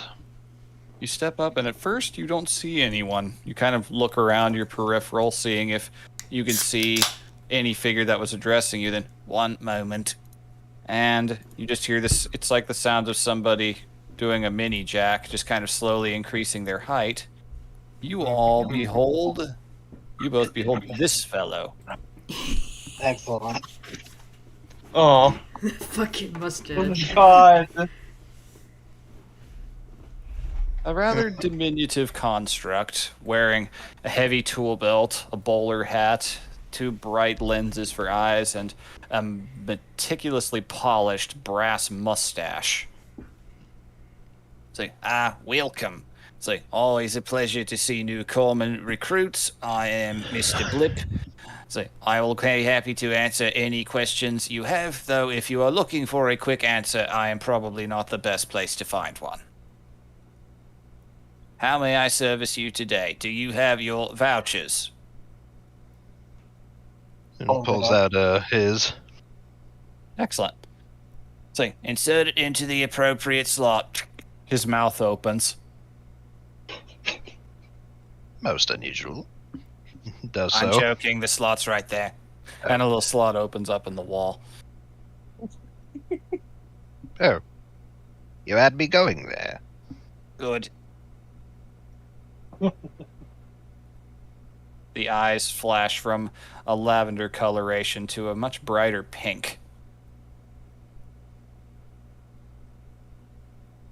Alright, the voucher goes in, then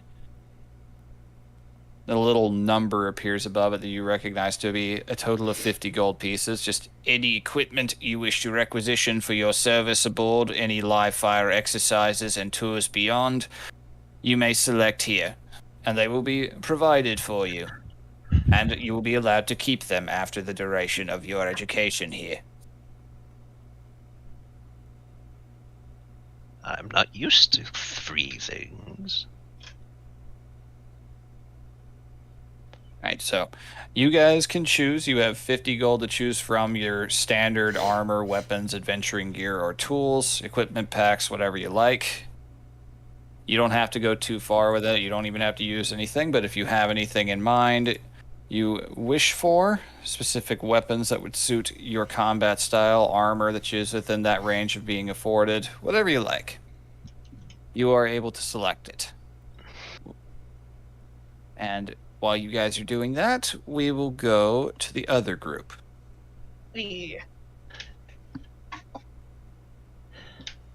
Your elevator ride is a little bit longer. It goes you're pretty sure up towards the top of this place because, like, your ears pop a little bit along the way up, or whatever passes for ears in your anatomy.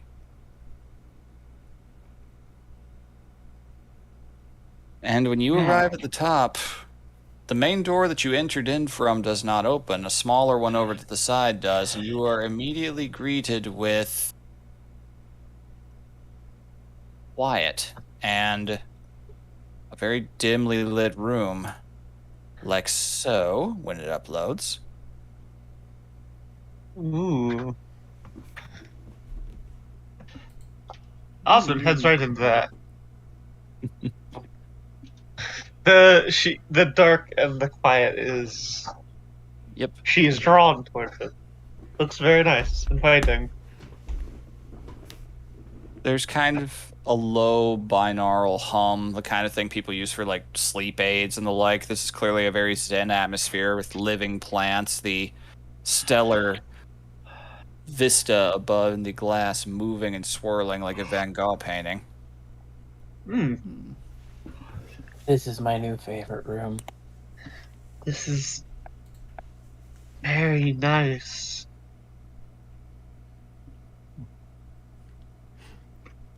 Ruby is very quiet. She's just kind of looking around at everything, trying to spot anything. Can I make a perception around the room?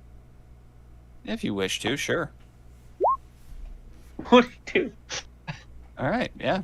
There doesn't appear to be too many secrets. It appears to be someone's personal, very well decorated quarters. It is hard for There- her to turn off being, Yep.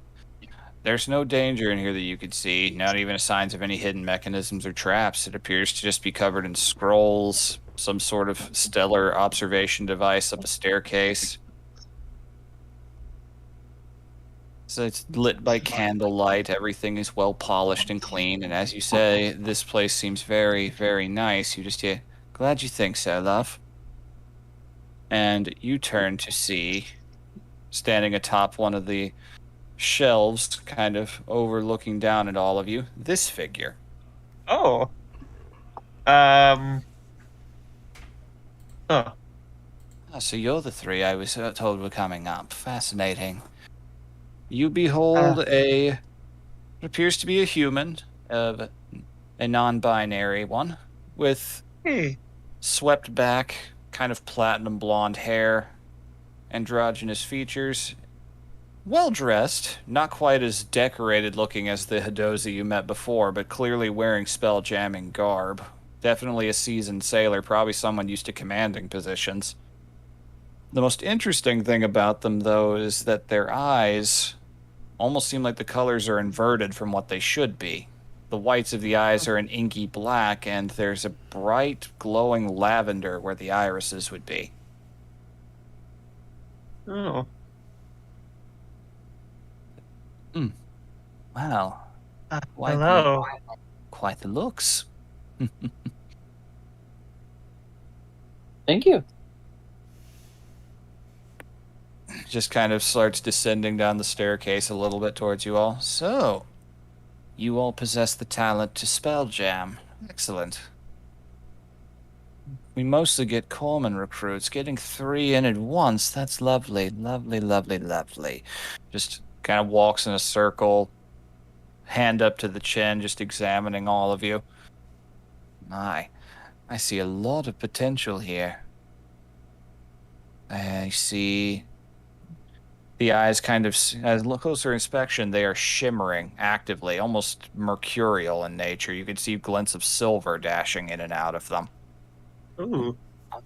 Ah.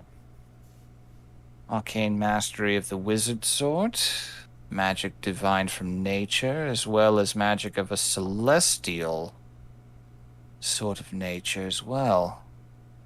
An Azamar from the light domain, if I have to guess. Not seen one of you, but you're clearly earth-blooded. Stonecutter. I see. And you, Thrycreen, unusual coloration. Not many we see like you these days. Ruby's just kind of leaning in, and her antennas wiggling in, like, fascination at the eyes going strange colors. If there's magic, she's gonna be fascinated. Oh, it would take a complete and total lack of knowledge or sapience to not realize that there is clearly magic going on inside of this person's eyes. Just Oswin is like kind of enraptured, just like the atmosphere and everything. Mm-hmm.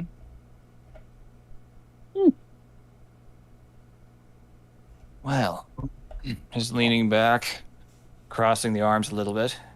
I'm Serth Abazine, and welcome to my domicile.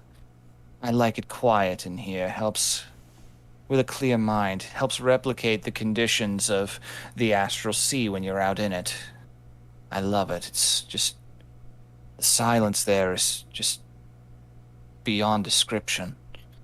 Is the closest Astral Sea like this? Typically. Silence? Mostly.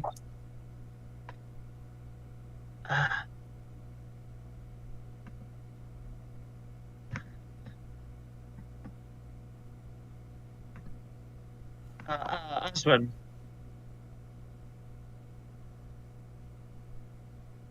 My name is Oswin. Hello, Oswin. Well, just kind of gestures over, points up to the top of a staircase, and you just see this crystalline chair slowly spin around. You recognized from coming in on It's a much fancier version of what you saw on the belligerent coming in, but that is very clearly a spell jamming helm. Ooh. It's like, May go first, may I? if it pleases you, certainly. Oh, I am supposed to tell people what my name is. Oh, darn it. You probably should. Ria V.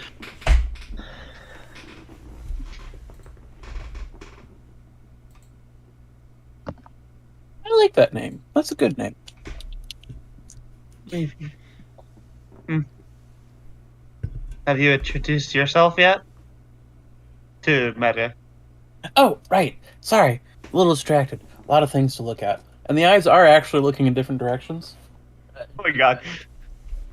Oh, that's interesting. Do not be afraid. My name is Meta Oust. I come Love from that. a small colony moon between the light and life domains. So I am relatively close in the neighborhood. I've known Azimar. They're always a delight to speak to. You don't frighten Cool. me, he says, they say with a sly wink.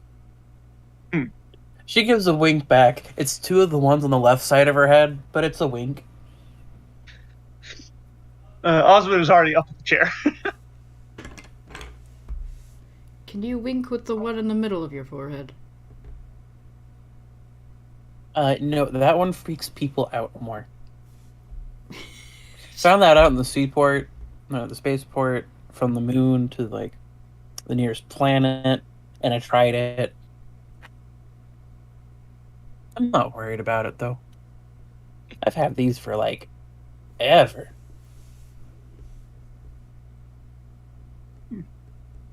My question is to you: do you blink? Do you have eyelids? I've never. Is that rude to ask? I don't think they do. Yeah, compound eyes. She just turns her head and looks at you and does not blink for the next 5 minutes. Nothing happens.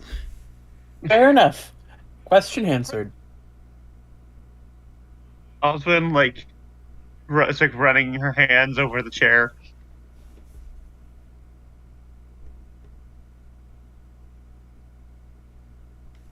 All right, you take a seat. It's cold, somewhat rigid to the touch, but it is floating just a few inches off the ground. There's kind of a little crystal spine sticking down, slightly pushing it off of the flooring, which is immaculately polished.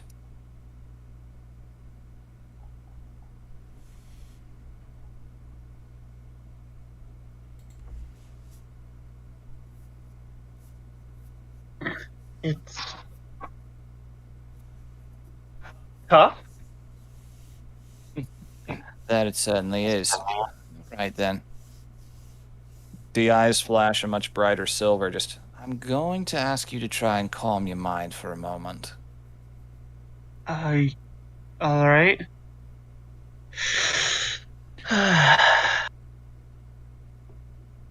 Closes her eyes and tries to. It's an odd sensation, but as you take that breath, it's almost like the feeling of sticking your hand onto a power socket, but not to the Ooh. point of pain. Okay, so it's like feeling the current running under it. Yep. You feel your nerves just kind of come alive for a moment.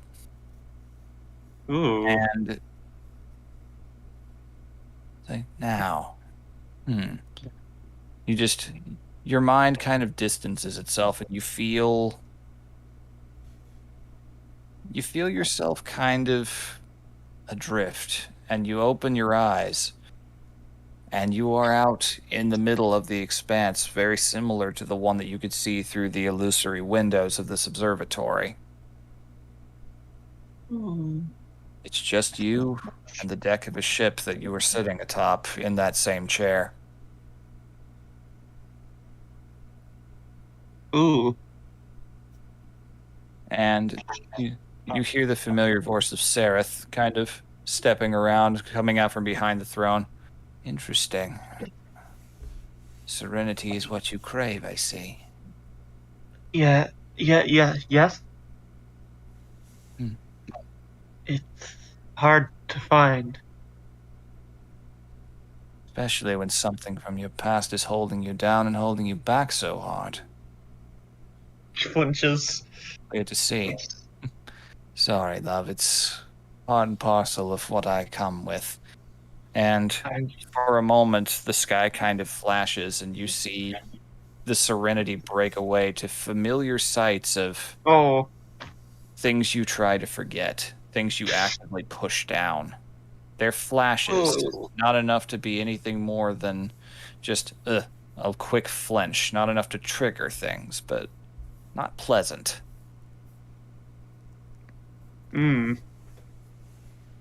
Her hands do grip the chair tight. You feel the ship lurch as you do that. Like it starts to shudder and shake. My. So, there is danger in this, I will warn you. To command I'll- one of these vessels, your mind must be clear. If you have anything holding you down or holding you back, might just poison your ability to fly. I want to fly. I know you do. I believe you. What can I do? That's up to you, I'm afraid. But I don't think Oh. you'll be alone for it. Oh, no, that's actually not the one I wanted to do. Alright. I selected the wrong thing. Alright. Let's go with that one. That was a vibe. It was Yeah, a that was vibe. a vibe. There we go. We'll just do that one again.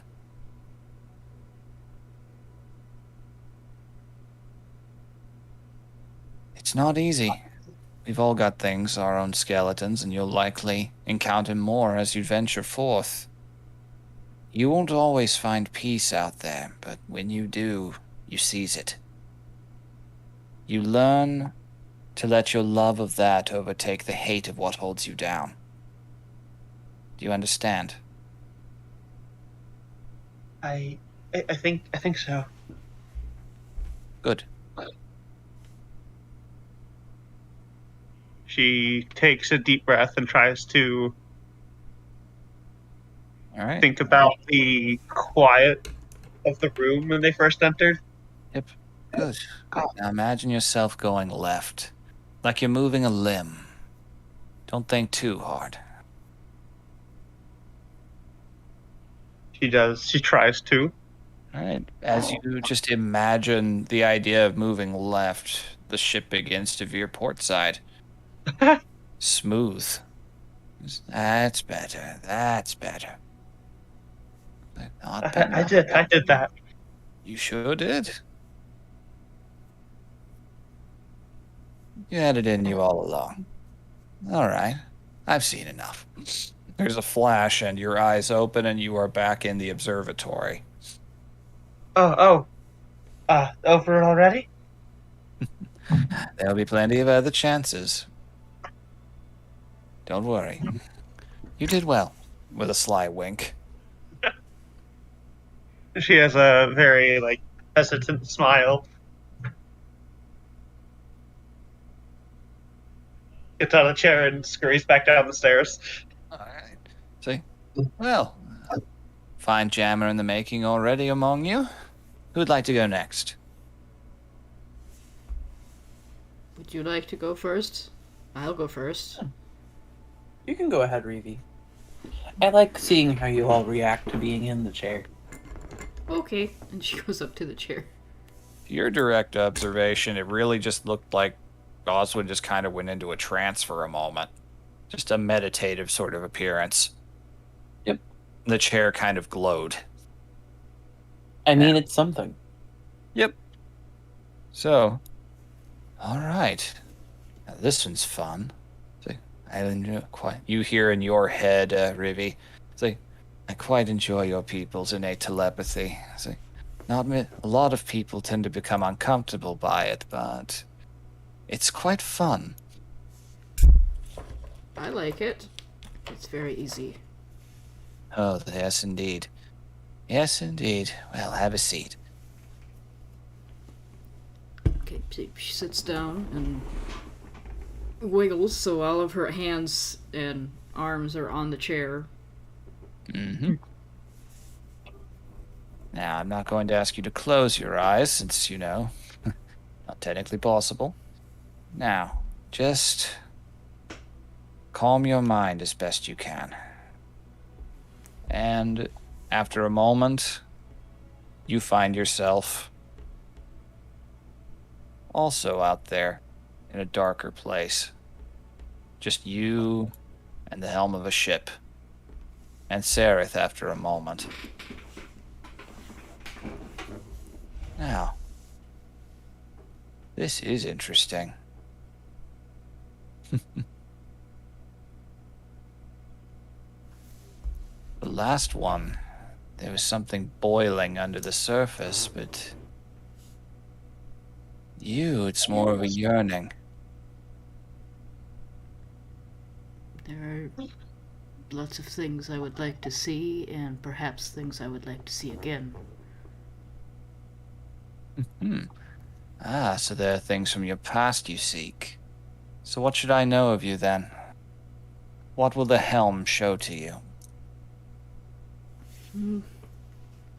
And she says that, and Rivi thinks, and she sees flashes of her own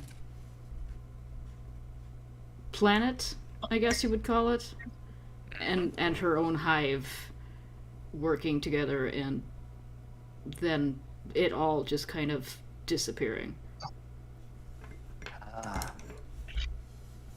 So you're lost then? I am lost, but I am not. Indeed. They are also lost as well.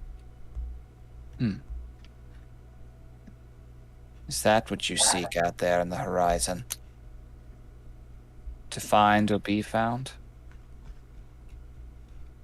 That and whatever I can see along the way. A weather eye. Always a delight to have at a helm. Well.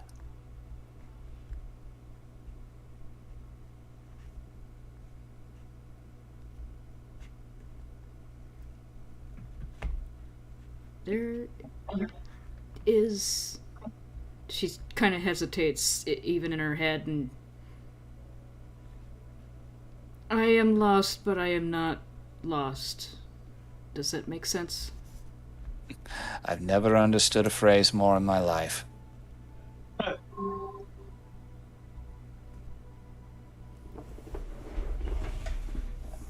I will find whatever I find.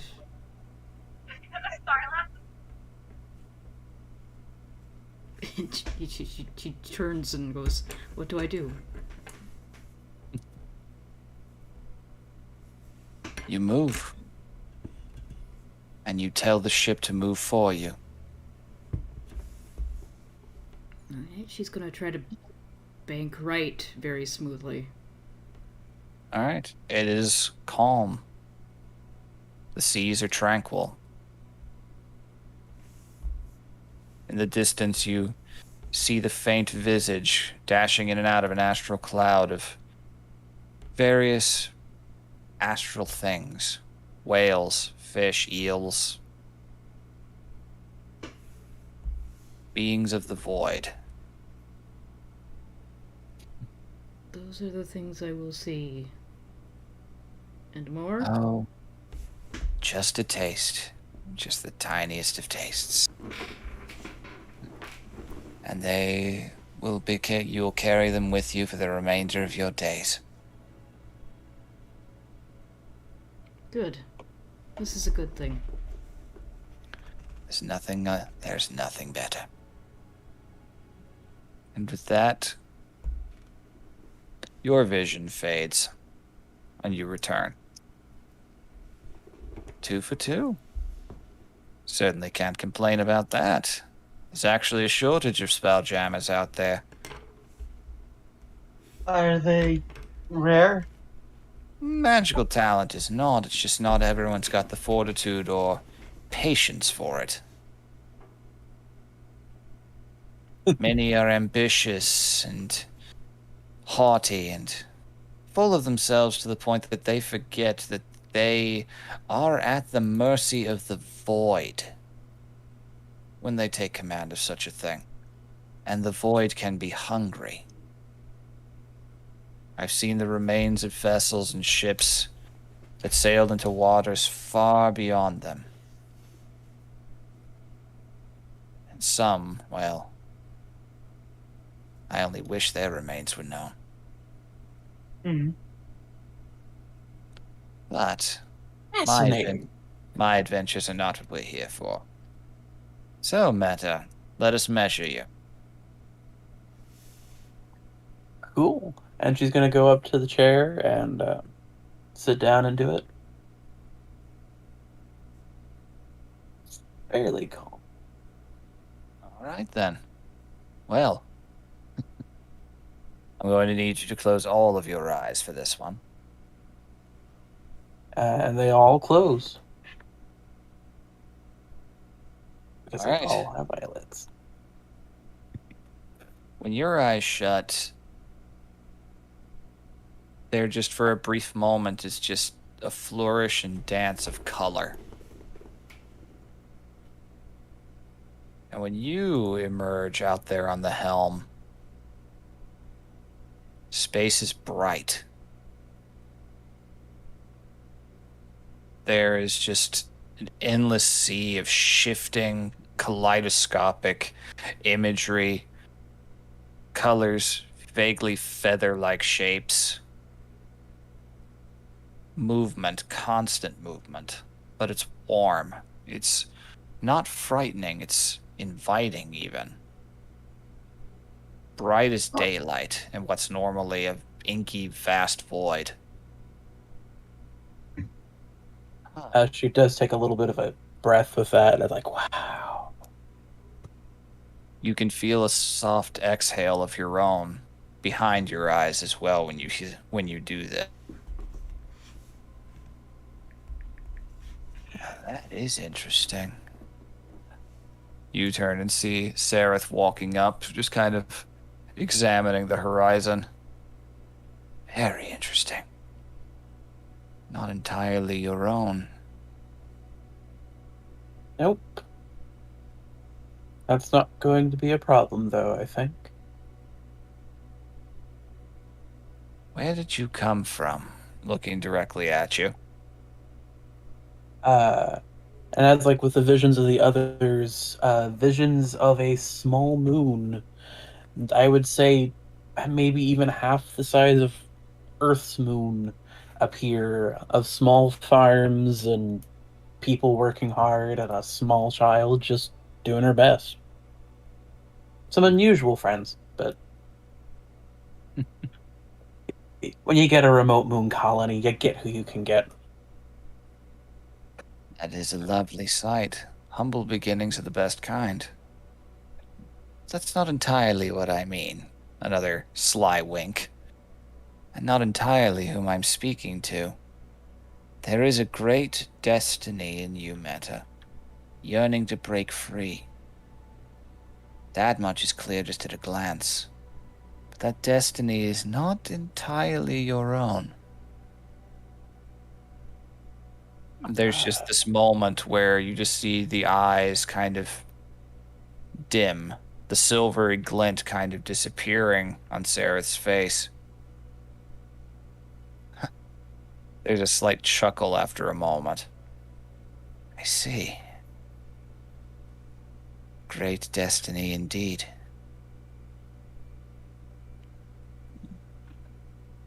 You have very powerful friends. Yeah. Perhaps a single friend, it's hard to tell. As far as I know, it's singular. They're But working overall- on it, the individuality thing. It's fine. There is a lovely soul there. Cosmos needs more like it. Just kind of leans back and crosses the arms. I must say, I think the Horizon's in good hands with you three. And with a wink, you too return to the observatory. Well, I've seen all that I've needed to see. Congratulations. We're going to be spelljammers? Provided you pass a few more tests in the long run, yes. But based on what I just witnessed, I'd pass you all right here and now. Promising is an understatement that does you all a disservice. Really? I don't lie if I can help it. So, a really quick question: have they returned to like the middle of the room and have passed Meta when he's saying this? They're saying this. It's looking down. Sareth is looking down at the other two and slightly standing in front of you. Cool. Meta's behind, like with all eyes open. One of those big cheesy grins, double thumbs up. Aww. I look forward to seeing how you all do. Our best. There's legitimate talent in the three of you. Reminds me a little bit of someone I'm rather close to. Who's that? Oh, me, darling. So modest. Hey. Talent is good to have, and I make it look good. So, I consider this a passing mark with all things.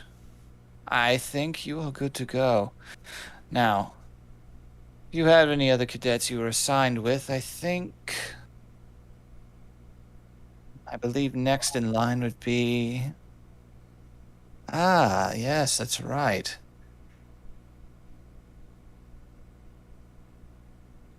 Next up would be... Let's see. Ah, yes. Now begins the grunt work. That work? You'll be reporting back to Tarto on the floor you entered in through. She'll walk you through everything next. Alright. You'll likely see me again in a day or two when we actually begin test flights. Ooh. I'll try to make a point of being there for you three. I've got a good feeling. Test flights.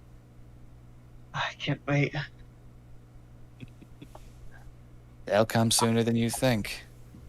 Just a fair warning, little Oswin.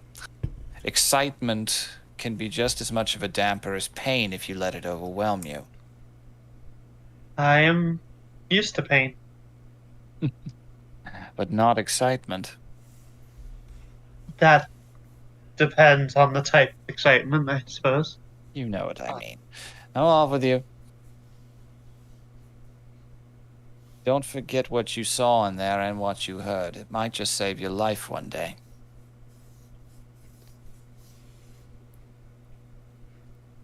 Yes. Right. Furious note taking is happening. Mhm. All right then. And as you all exit out, approaching the elevators, you all manage. I would say that Clax and Slurp would have gotten done with everything a little bit beforehand. All of you, the two of you, are waiting, having been similarly posited with where to go. You are waiting there at the entryway as the other three arrive through the elevator. Hello again. And Facts. as they walk up, Slurp is just going like, I'm surprised they didn't have any firearms that they would let us have. I prefer blades myself. More reliable. And then, seeing the group approach, Slurp finally uses a hand to wave. Meta waves furiously back. Osmond gives a nod. There's furious antenna wiggling going on. Clax will reciprocate antenna wiggling. Aw. We have acquired gear for ourselves and future ship if we are to acquire one. Good that you get all you needed. If not, in the future, I know I have connections among merchants that may be helpful for future acquisitions. Ooh. I see. And actually, I guess since they wouldn't be wearing armor until now over their mannequin suit, they were actually wearing, like, this is what it says, fine clothes. Like, Slurp actually does look like a fancy mannequin from like a Oh. fancy store walking Oh around. no! for Oh him. no! That's terrifying and hilarious at the same time. Yeah. Because it was just part of the background I took for them is you get a set of fine clothes. So you look like a Macy's mannequin with ooze coming out of it. But Now now you're wearing they're- armor. The most The now it's autonom like was leather very insistent that I purchase but to be frank, I don't need that. Hi, kitty. Autumn absentmindedly kind of reaches up and pulls their bandana off and puts it away. Mine own carapace is enough. That being said, I do like the new duds. Do you, It looks think really- do you think we have to wear the helmets?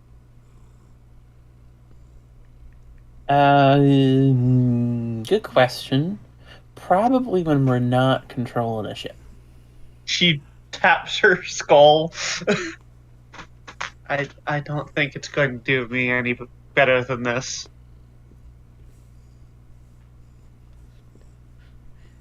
That sounds like a mage problem. A what? It sounds like a mage problem.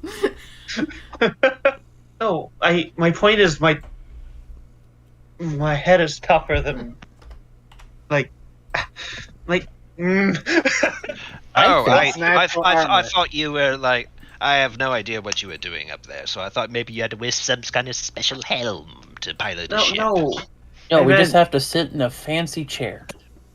Yeah, did we have helmets in our like welcome packs?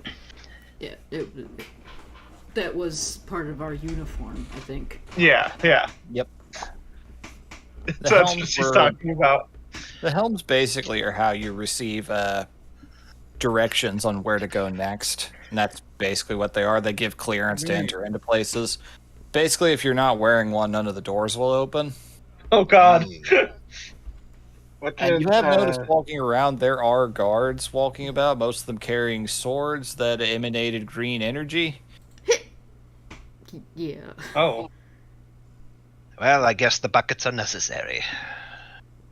I think I look dashing. But like whatever.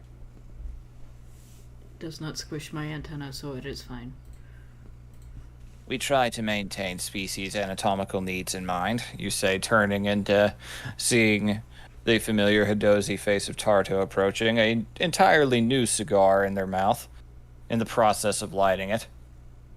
Well, Madam, I understand if it's not possible, ma'am, but is there an alternative to the helmet? you won't be needing it long, but you will be needing it while you're here, I'm sorry. All right. Understood. It's simply for clearance sake. Though it can be modified if there needs to be some additional comforts needed. We try to accommodate for anatomy, but we can't always get it right on the first try. It's fine. I understand, ma'am. at least you don't have any helmet hair to worry about. I do have horns. But that's not helmet hair. Helmet's hair is when you have the long hair, you put a helmet on, and it changes its consistency. I'm Yes, pretty well, sure your horns don't move. No, yes, we, although she does like put her hand over one of them, which is noticeably broken off at the tip.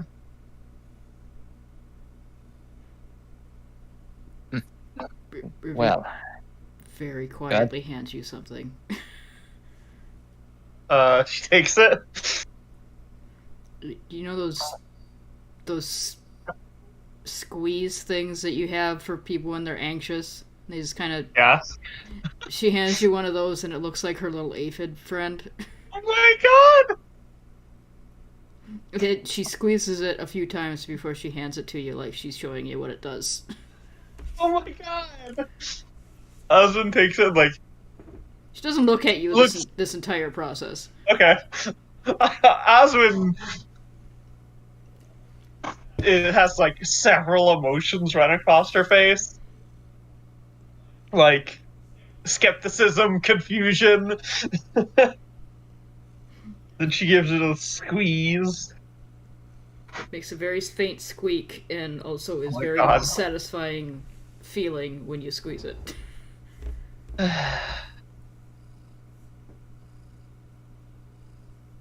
She squeezes it several times. She knows what anxiety does to people. Well, you've all passed with flying colors to get this far. Sareth liked the cut of your jib. They seem friendly, but I assure you, there is no harsher judge in this academy. If they don't like you, you'll know.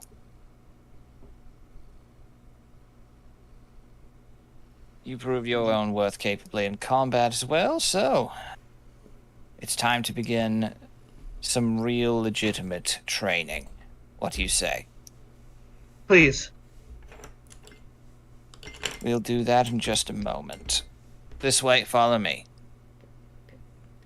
Begins proceeding down a different hallway than the one that you came in through the first time. Okay. There are other candidates that you see ahead of you as you're going, before you begin to realize that there's actually quite a few other greenhorns who haven't been here terribly long. Do I And- see any familiar-looking, like familiar-shaped bodies? I wouldn't say you see any more of your own people at this exact juncture now. Okay.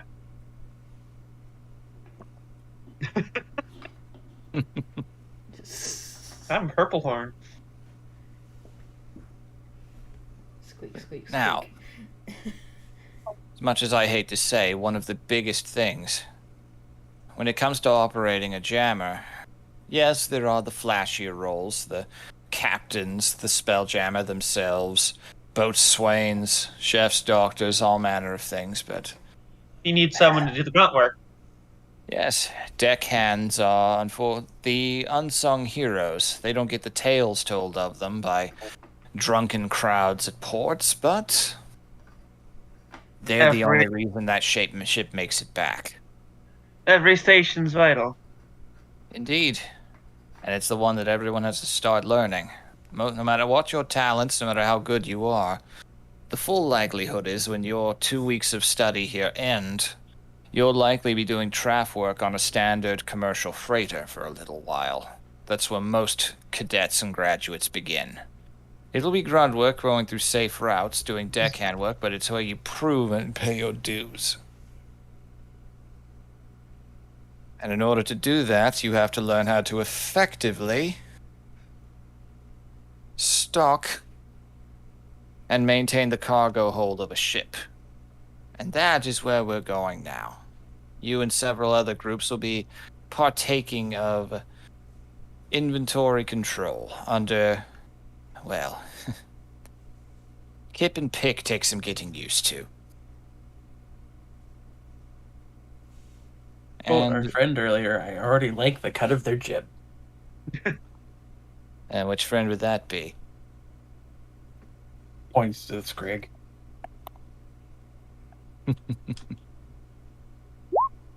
Clax. Clax. Why did I call Clax Scrig? No one's Scrig. That's a good racial name slur, for- sir. Alright. You dumb scrib! Yeah, darn Scrig. Yeah, this one's Clax. Clax is my friend. He has fun words. Fun phrases. Well, Typically, we like to keep groups that come in together since they endured a little time on the emerging vessel that they arrived in. You likely will all be paired together for all future exercises, so good rapport is paramount. You'll need it to get through the hard times, because sometimes not everyone on a crew is going to be a friend. Sometimes tensions get high, sometimes the air starts to get a little thin. Sometimes there's someone on the ship who just has one thing they do, the way they eat, the way they sleep, that just gets under your skin a little. I am Yep. rather familiar with that. Well, then that ought to serve you well, then. Well, I'm used to getting along with people that you don't mesh with. See, any sense? How do you pronounce your character's name again, Gray? Meta. Meta. Yeah, and since you've already established yourself as a friend, he leans over and is like, "There was this dwarf on my crew. He snored like a chainsaw." Ooh, yeah, I've heard that happen sometimes. I only have Listen, one person I don't like, and I don't like him enough that I don't remember his name. I only know him as Asshole. Asshole fucked off into space, so I'm betting my luck I'm gonna see him soon. As the Let's DM see. makes notes. Joke's on you, that was planned! I know. Most people in my... And she, like, stumbles over the word she was about to say. Mm-hmm. Group weren't particularly friendly with each other, but we did our job.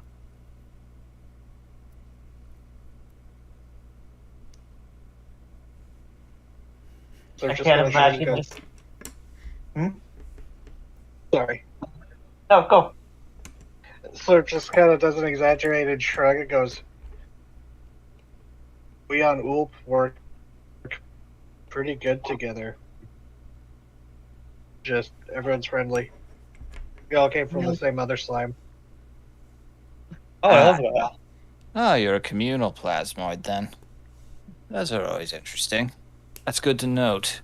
Yeah, the ones that are more individual tend to have a harder time adjusting sometimes, but I think that'll suit you quite well with crew work. Like You see, Cluster yeah. was the ones that dealt with the off-worlders when they came to our world. Ah, I see. So, you're used to dealing with people. Yes. Sort of. That's the useful skill to have. Someone needs to be able to talk to the locals. Ruby's just looking between everybody and thinking to herself. Very deliberately not projecting it. If you don't like someone, you just walk away from them. It's not hard. Wait, do you say that like... No, she's very deliberately keeping that to herself. Oh, okay.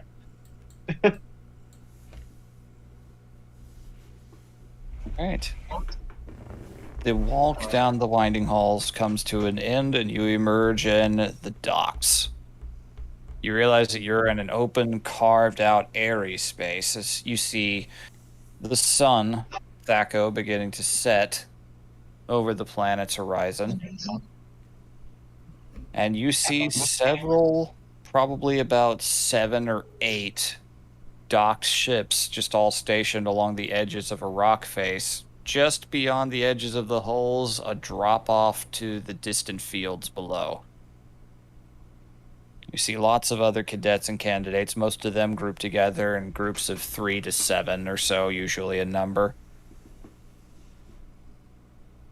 They all appear to have that same fresh off the boat look the lot of you have.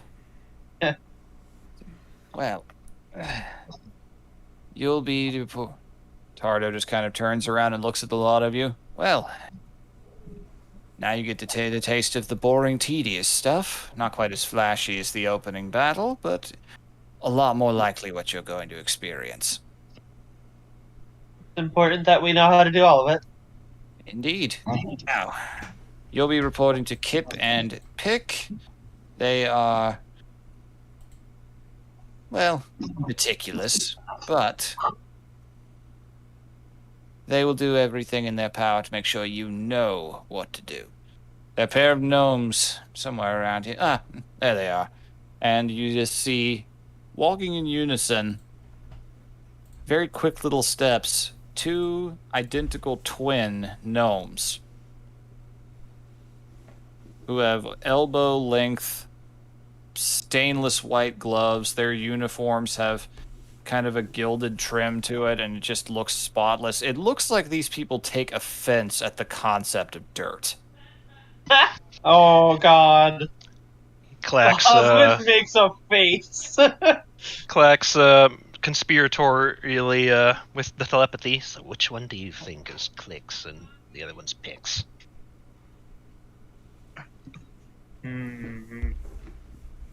There, one appears to be a man, the other a woman. They both have kind of a walnut coloration to their skin. Their hair is identical, kind of Eska and Desna energy from Legend of Korra, slightly. Oh. Oh my God. Pretty hard to tell apart. Yep.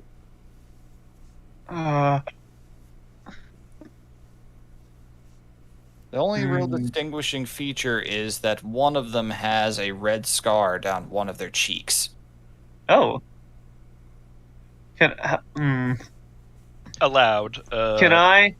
You versus Is there any way I can like? I don't know how I would do this. Like, think on that scar. Like, what does it look like that's from? It just looks like it could be just about anything. It's just running down the cheek. Not particularly jagged or distinctive. Looks like it could be just about anything. You were saying, DZ?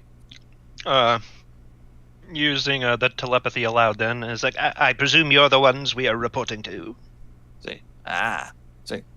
Someone with manners. Very good, very good. I'm Kip Whistleslap. This is my sister Pick Whistleslap. She's the fun one. I am not.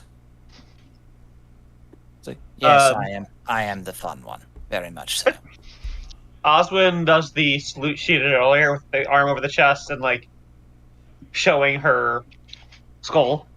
The two of them both with just not breaking eye contact with you, write something down. Just slight regulation break, but that is fine. We will just make a note of that for later. So, you two... Private telepathy. Oh, it's going to be like this. You two will be assigned to... Oh, that's fun. You've got high marks from... Sareth likes you, Tarto. Wow, Tarto really likes you. And even Winston gave you a nice word. That's nice. Well, you have all earned the big seat. And they point over to the largest of the ships. It is a hammerhead model. Not quite... A little smaller than the ship you came in on. But it is... a fairly common, like if you have been to a spell jamming port, you have seen a hammerhead before. They are one of the most commonly used types for long distance travel and trade. They're kind of a generalist ship. Very beginner friendly. You'll be assigned to the Old Wolf. That is the headmaster's personal vessel, so we'll be keeping a sharp eye. We're going to be walking you through, the other one starts saying. They finish each other's sentences on occasion, I should also point out. You'll be walking through the act of loading cargo onto a ship, taking it down to the proper hold, storing it away. It's not going to be the most fun thing. We're going to do this until the sun goes down, after which you'll report to the galley, and you'll report to your bunk assignments. We have to see how you perform at the most dramatic and at the most tedious levels of spell jamming work there can be. Because it's not all excitement, no sir. In fact, when those moments of excitement come, it's those tedious moments that are going to save your skins. This way, come. Here are all your crates, and they just direct the 5 of you over, and you just behold just a big selection of crates of various sizes. Nondescript, no labels, no nothing. All of them have a bit of weight to them if you attempt to test it. Okay. Just like the real thing. She tilts Ruby tilts her head and looks at them, and then she looks at them and goes, "Excuse me, may I ask a question? Yes. Are we able to load this any way we have available to ourselves?" So long as it doesn't destroy or damage any part of the ship, yes. We encourage creativity. Okay, she's gonna open her component pouch and drip a little bit of mercury onto the ground. And I had a feeling. All right. See, classic. So, had a feeling that was it. See, it's always useful to have someone capable of doing things like that on a ship. Can save a lot of trouble. You should be able to load quite a bit with that. Though, you are going to need to get used to carrying it. You may not always have your magic available on hand. yes, I will practice loading it onto the disc. She says that kind of like in a question. That's acceptable, just so long as it gets to the hold in proper condition and nothing gets damaged. We will be grading. Okay. Right. Oswin starts. So we bring these into the hold. We will show you where the cargo hold is for your first trip. After that, you're on your own. We will be observing impartially from afar. Oswin gives a nod and follows behind them. Yep. So they don't pick anything up themselves, just walking along with very quick little steps, jotting things down on their keyboards. You occasionally catch one of them prestidigitationing some bit of dust or natural substance off of the ground in front of them. They guide you up the gangplank and onto the main deck. The Old Wolf is a pretty old ship, you can tell just from a glance. It has earned its name. Some of the wood is in need of being replaced. The helm up at the top of the ship very much just looks like a big-ass fancy leather captain's chair. And you see one large ballista and two large mangonels, siege weapons typically you'd find for breaking into a castle, stationed at various points along the top deck. Your average hammerhead model. Yep, go ahead. Yeah, he was just gonna mutter to himself, and it's like standard hammerhead. Indeed. Though the Old Wolf's got enough history to where she could honestly belong in a museum. She's been in the studious and attentive care of Captain Mert the Merciless for quite some time. Seen plenty of action, this one. She's got some scars, but they show character.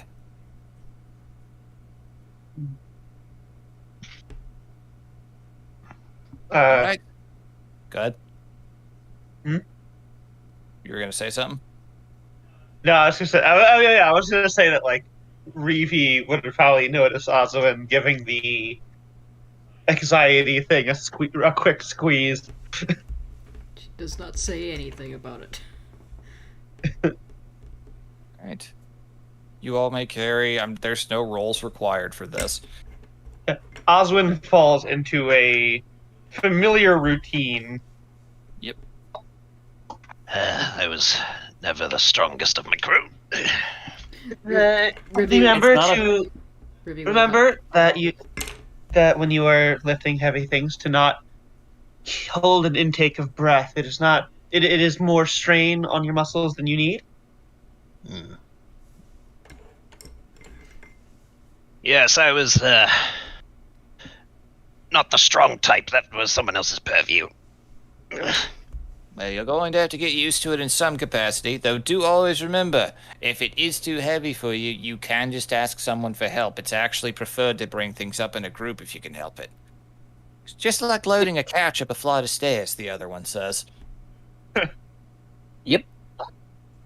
Meta is going to be smiling during all of this for the record, because this is just farm work. She knows how to do this. Yep. Yeah. This is just And basic things that you do in a hive. Yep. yeah, Yes, and plenty of menial work.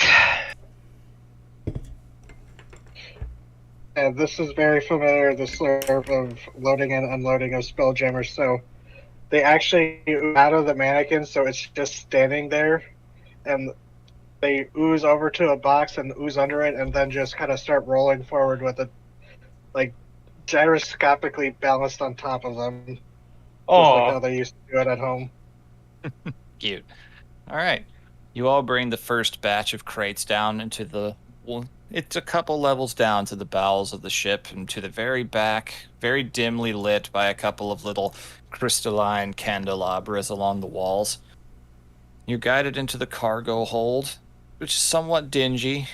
Slight air of mildew, but as soon as they enter and just, oh, that will not do. There is just a lot of prestidigitationing along the walls as they walk in to kind of freshen and Lysol up the place.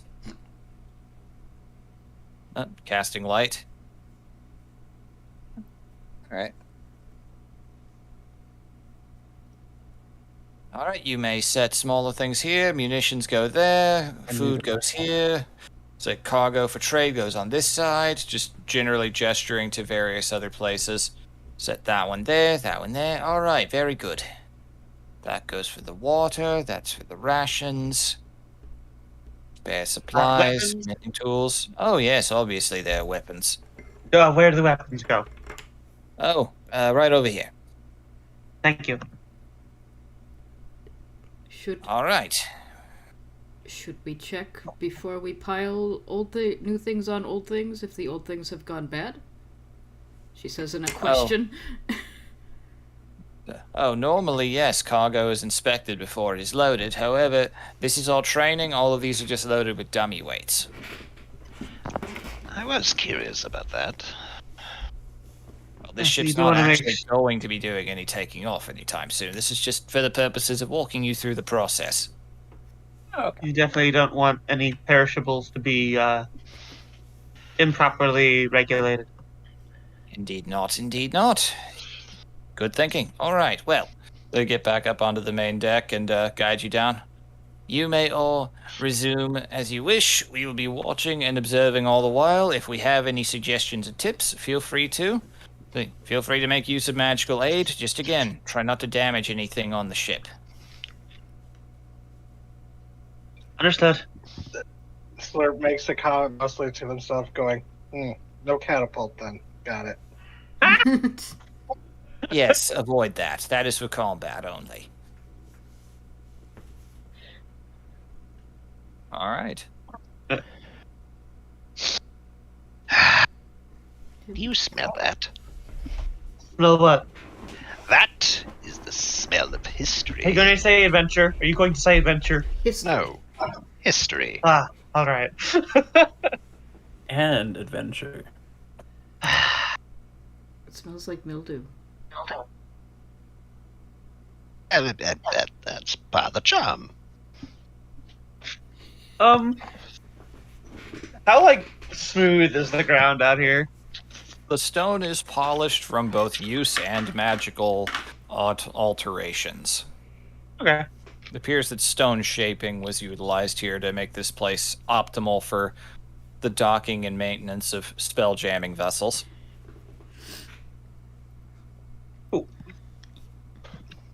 Alright, so there's a decent amount of cargo freight. Probably with doing all of you working together. I'm just gonna say everyone, for the sake of time, roll. Let's just do a collective group athletics check. Oh, yay! Alrighty. There's advantage on Rivy's end for the use of floating disc. Okay, good. Oh god. Oh Not no. that I it was gonna matters. ask. Wow. Does my background gonna- help you at all? Oh, no. Oh, Oh, damn. I'm afraid to roll. I was gonna ask if I used the telekinetic push to help with doing stuff.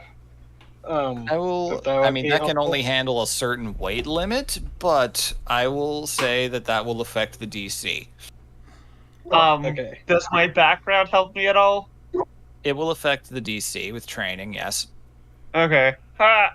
Oh, and Hey! I also Not bad, not with bad. Slurp being they literally looked with their parents floating in on floating ships. Mm-hmm. All right. Good Okay, thing this not is a group bad. check. Above average all around. Clax, you get a little too ambitious at one point and try to lift something that at first you think you've got. But by the time you get to that first flight of stairs, you're all like, No, this is fine. Yeah, it's fine. I got this. By the time you reach the next flight of stairs, it's help me, please. I have more room on this disc. You can put that down.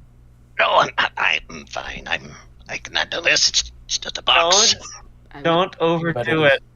But it is too late. Meta is on the other side of the box.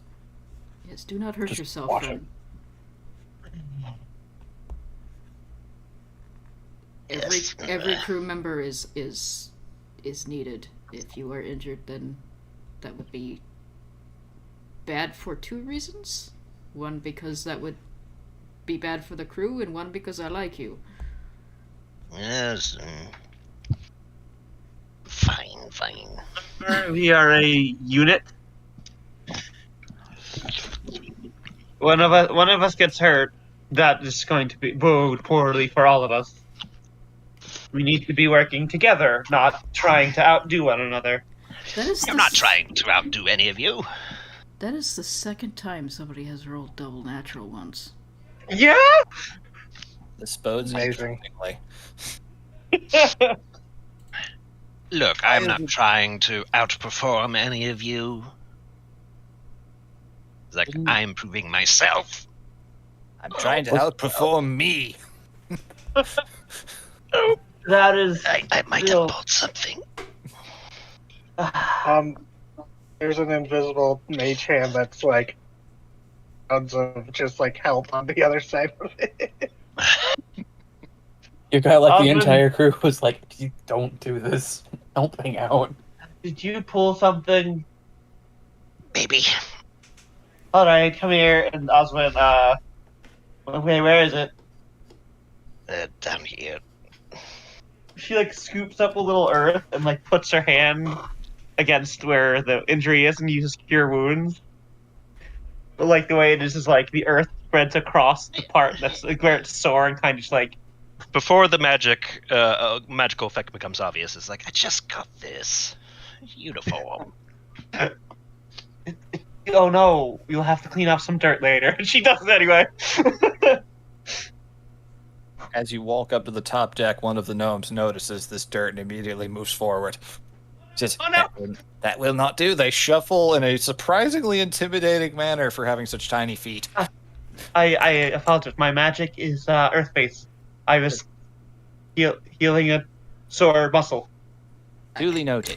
As they prestidigitation off the dirt. Ruby was about to touch with prestidigitation, and she's like, alright. She just holds all 4 of her hands away, like, I was gonna... Just immediately shuffles back over to their twin sibling. Alright, Osmond bites her lip and looks like worried. Alright. So, with that collective check all together, clock slowed you down for a minute there. Sorry, but a double nat 1, damn. Yeah. It takes you a couple of tries. But, you managed to get it in. You remember where things go well enough. Fortunately, most of you have backgrounds to where this is not an abnormal thing. You're all able to cover each other's lack of knowledge in certain factors. The second trip is you're starting to make your way through and starting to get the end in sight for the various crates and barrels and the like you're having to lift up. The fourth time you come in, the sun beginning to set, darkness beginning to creep in. You enter the room a little more dimly lit than before. Roll a perception check for me. Okay. Alrighty. Oh. Yeah. I'm not There you go. Oh, can I roll for Fizz as well? Sure. Oh. Oh my god! Uh-oh. Oh my god! Oh, wow. What Yeah. is this game? This is I fascinating. think Fizz landed on Oswald's head. Yeah. As you're looking, you turn suddenly and accidentally bump into Fizz. I want to see what my familiar actually do. I'm just kind of curious now. Yeah, there's a bit of masochism there. It asked me to edit the sheet? What? The sheet's already done, you silly thing. There. Okay. Wow. Oh wow.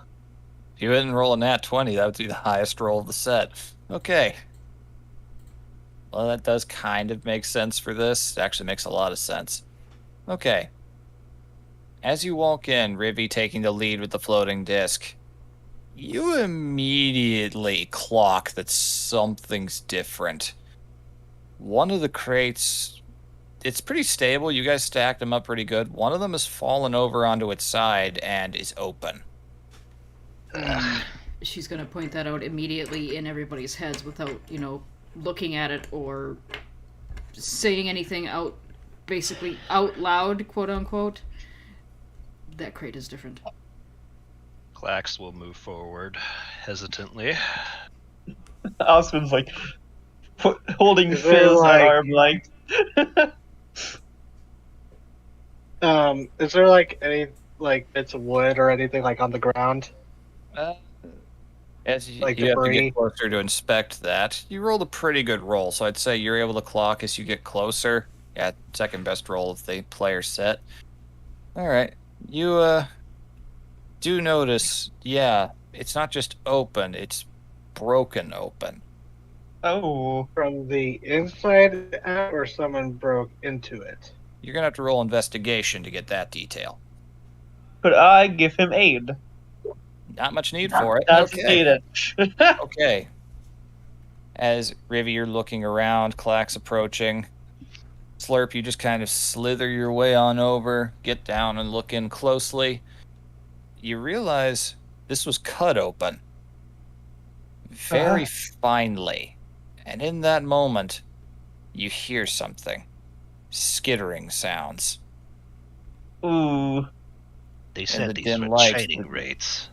The door to the galleyway closes behind you guys, leaving you briefly in the dark. And You just hear Slurp. Hold on go, a second. I think we're another test. yep, light. Okay. And it's just like, and fixing that. I need everybody to roll initiative for me. I am hoping this is Where another are we? test. You are in this orange box right here. Okay, let me put myself down and then roll. The crate So is where was the crate? Because the crate's yeah, right here. Yeah. And then Fizz was with. Did the spell slots be expended in training earlier get used? Training ones didn't count, but that cure wounds you used a minute Yeah, ago yeah. will. Yep, all of that was restored to you since that was just illusory. Oh wow, Okay. dang meta. All right. Yeah, apparently Meta's like, oh joy, a new experience. Betrayal. All right. So for I was fully prepared. Awesome. Oh. Clax, you got the exact same initiative as last time. 11. This is a sweet little map, by the way. Yeah. I'm pretty happy with it. All right, let's make sure I've got the initiative correct. All right, I've still got the stuff from the previous fight here. I love how the quarters windows are the gills for the hammerhead. Yeah, lovely design. Oh, that's cool. All right, so Clax, Meta got a nat 20, so put her slightly above you. All right, so Oswin before Rivy, and make sure Fizz is there.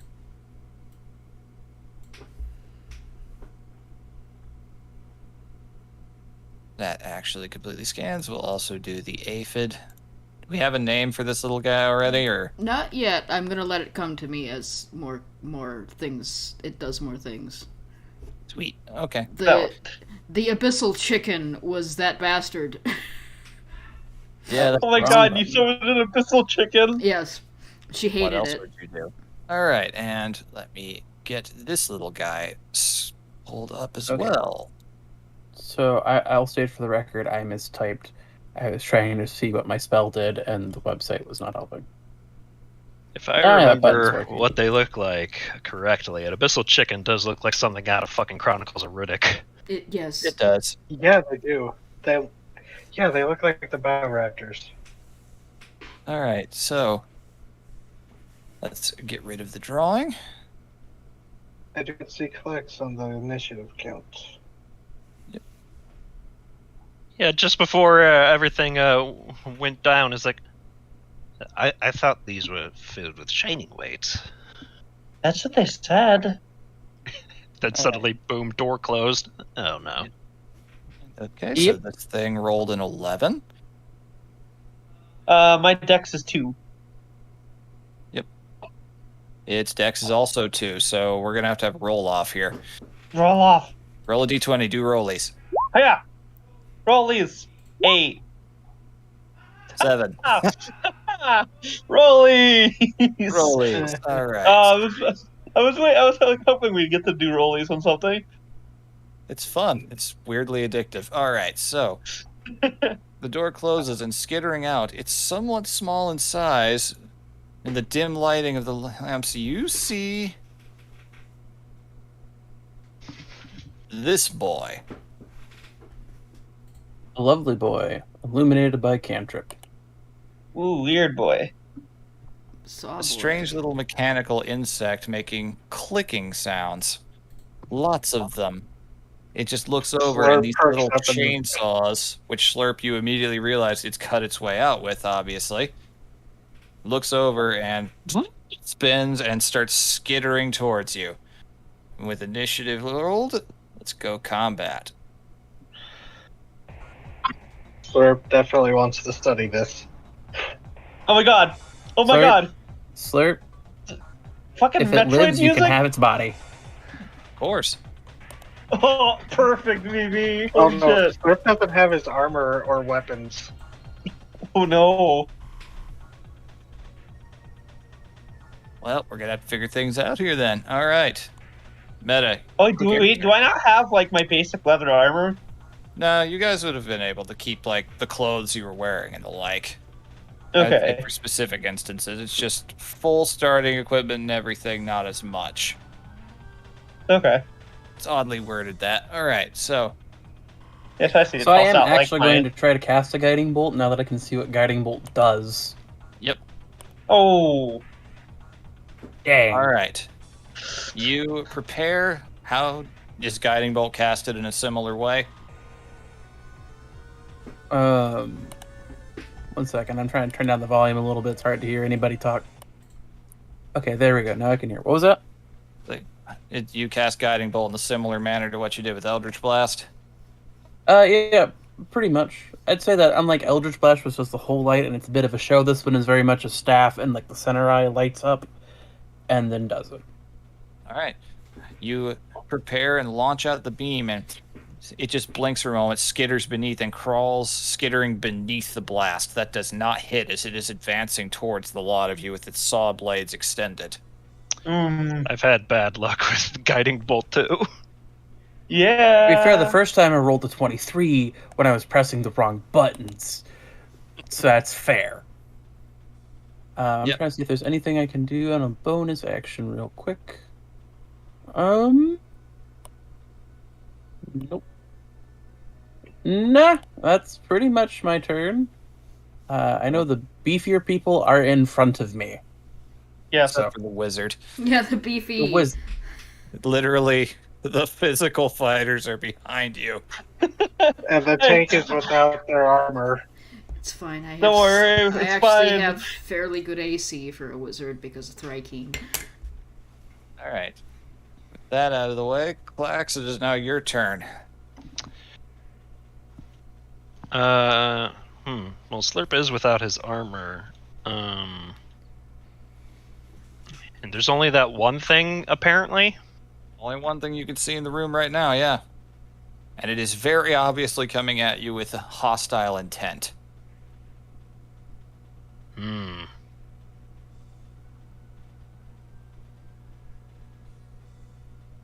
Well, there is a lot of things I can actually do in this room. Because it's so cluttered, right? Yeah.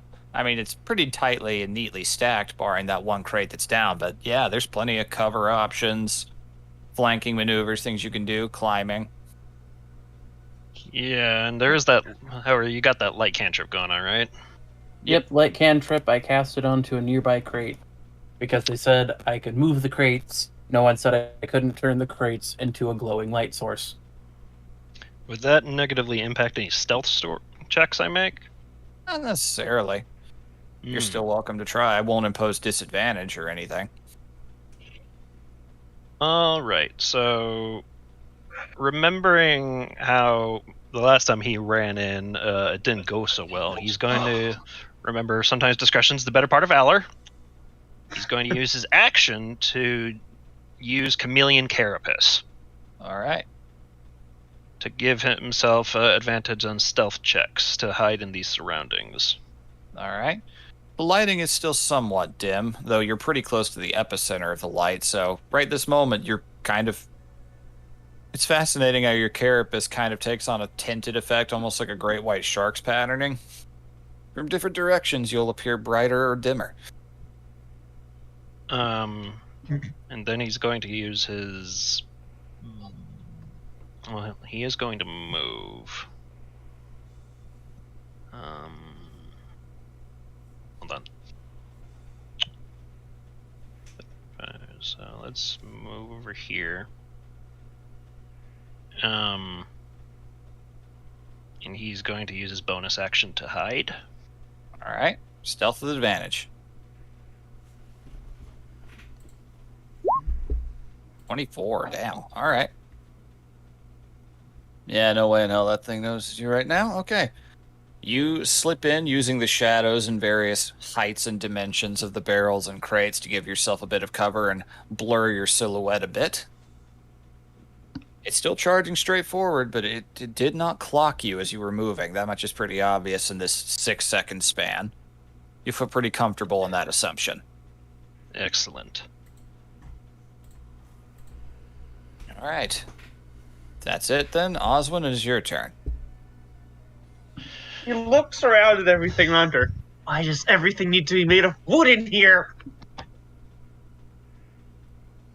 You hear telepathically, rocks are not known to fly very well. Neither are hammerheads. Also, look who you're talking to!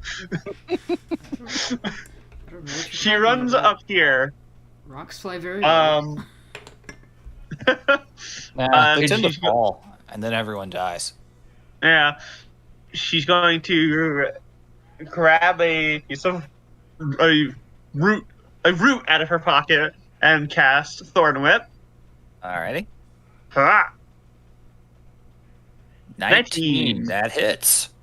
That'll be 5 piercing piercing, damage. Alright. and it is drug 10 feet towards me. Noted. Okay. Its little spindly legs are very sharp, but the vine is thick enough to where it manages to catch. You aim intentionally for the little joints and gears in the middle. And you manage to latch onto it, dealing damage. Noted. And if it is large or smaller, it is pulled towards me. It is small sized, actually. So yes, pulled right towards you. You kind of hear and see just these thin gouged lines in the wood paneling as it is dragged towards you, resisting. Chainsaws ready to cut its way out. Bonus action, using Merge with Stone to cast Blade Ward on myself. Very good. Okay. As my hide gets thicker. And she braces herself, and that is turn. All right. Now it's its turn. Having been pulled into a stop, its charge interrupted. You just hear its bizarre clicking and beeping sounds as the saws rev up, and it goes... Let's see. Oh, that's nasty. Okay. Yeah.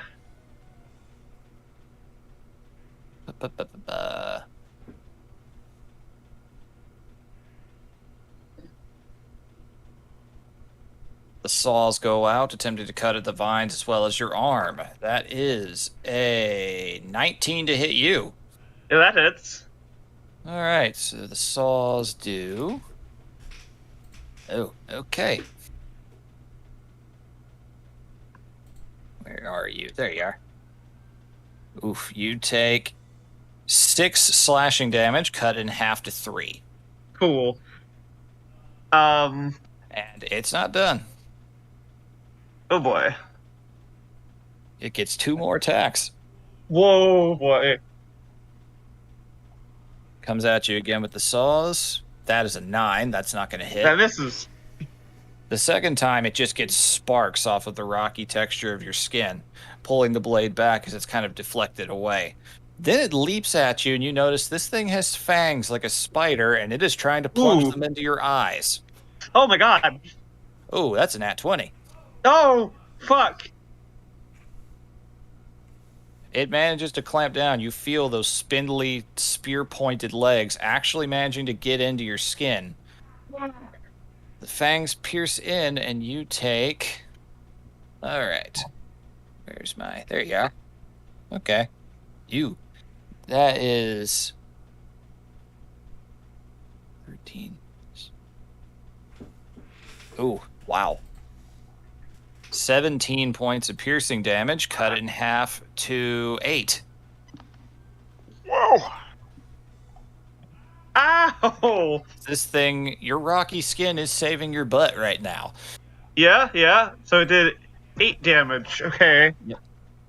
Oh. Damn. So it's done 11 Yeah. damage to you total. Ow. It is not happy about the fact that you hindered it.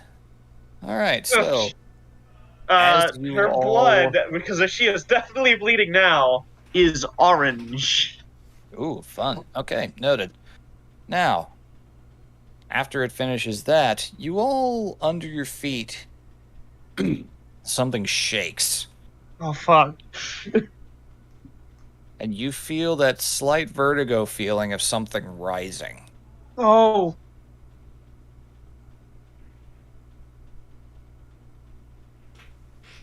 All right. The ship taking off? You don't know yet. All right. Rivy, it is your turn. Okay. Don't get it off me! She This noticed. thing is currently tearing into Oswin. She notices that Slurp has no armor or anything. Can I do something really weird with the Tensor's floating disc? That depends. What are you planning on doing? It says it's a wall of force, but it like hovers. Can I make it hover horizontally so it covers like a shield and moves with Slurp? It doesn't technically provide any armor plating, but I mean, you're welcome to try. Yeah, she'll try it just to maybe give him a little bit of something that could deflect or he could hide behind. They You could hide created at behind. the very least a barrier that could provide some defense for flanking purposes, but yeah. Something like that, and she goes, "It will move with you when you ask it to," and then she's going to have her familiar fly over here, flank for Oswin, and give her, aid and whatever, and she's going to narrow her eyes and try to aim directly at one of the buzzsaw hands and hit it with an acid splash. Hey. Noted. All right. Try to Good damage choice as well. the gears or something in there. Okay. DC 14 dex save. Ooh, that is a 15. It just manages to beat it. Oh. So, you manage it, but ultimately the acid goes a little too wide and over the head and manages to kind of splash. You see the wood, which thankfully has been treated, is sizzling a little bit from the contact, but not enough to cause any major damage. But unfortunately, that does not connect. It's a bit of antiquing. Yep. And then the familiar is just there harassing, and since it has flyby, it can leave if it needs to. Yep. It's harassing and then flies off. So it's given Oswin the 8 option. Hey. Very nice. All right, that brings us to Slurp. So I'm going to have Fizz, because using Fizz's reaction and my action to jet over, and when a little limbs comes forward and does a little healing spray as I do cure wounds through it. Very Thank nice. you. So 8 + 5.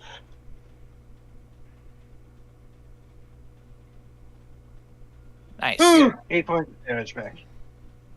And That's that was awesome. an action. Thank you so much. And then for my bonus action, let's see. How far do I have to get? Yeah. Slurp will move over here and within range bonus action try to shove that away from Oswin. Alright, shoving it So- towards the wall, I'm assuming. Yeah. Alright, excellent. Let's see, its strength is decent. Alright, you said save is 15? Yep. It fails, so yes. As it is tearing in, a combo move comes where you suddenly feel this spray kind of being put onto your skin that you instantly feel the wounds closing up and feeling better. And Yeah. then moments after, just an instant after that, you just hear this whirring sound as it is knocked into the wall. Not enough to cause damage, but enough to get it away from you and actually disorient it for a moment. I guess I would be knocking it prone because. Oh, wait, hold on. I don't know if I can differentiate. I Don't Don't remember that necessarily about the feat, but I can ability. read it real quick. think about prone. I was thinking of like a regular shove attack, Yeah. but that's my turn. All right, excellent. Thanks, Slurp. All right, we are And back Fizz. up around. She like looks back at Fizz confused. Fizz does a little salute with one of its little claw tentacle hands. Okay, Oh, Meta, your turn. Fantastic. Once again, doing a risky move for risky rewards.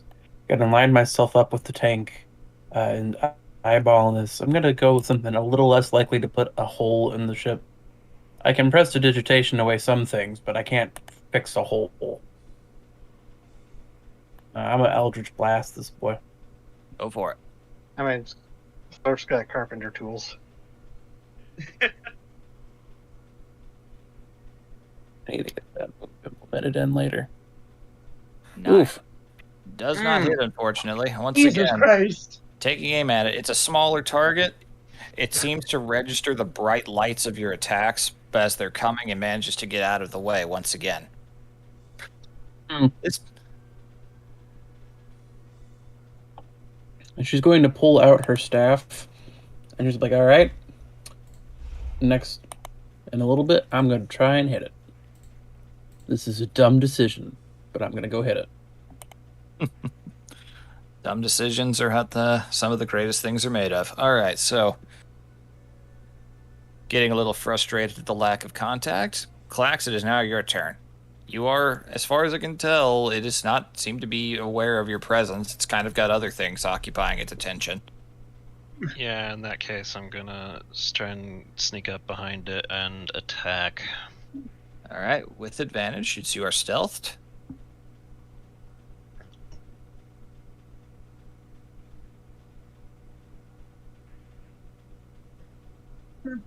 Ooh. Hey, soft 20 definitely hits. Ooh. 5 piercing and sneak attack 11. Nice. Good damage. All right, that is pretty decent hit as you manage to come in and jab a blade into the various bits in the middle, the joints. All right, 11. That would be. Can Osmond shout something to him? You could free action, sure. Step back. All right, let's see if I actually have any movement left. Valid. At 30, no. You could risk an opportunity attack. Yeah.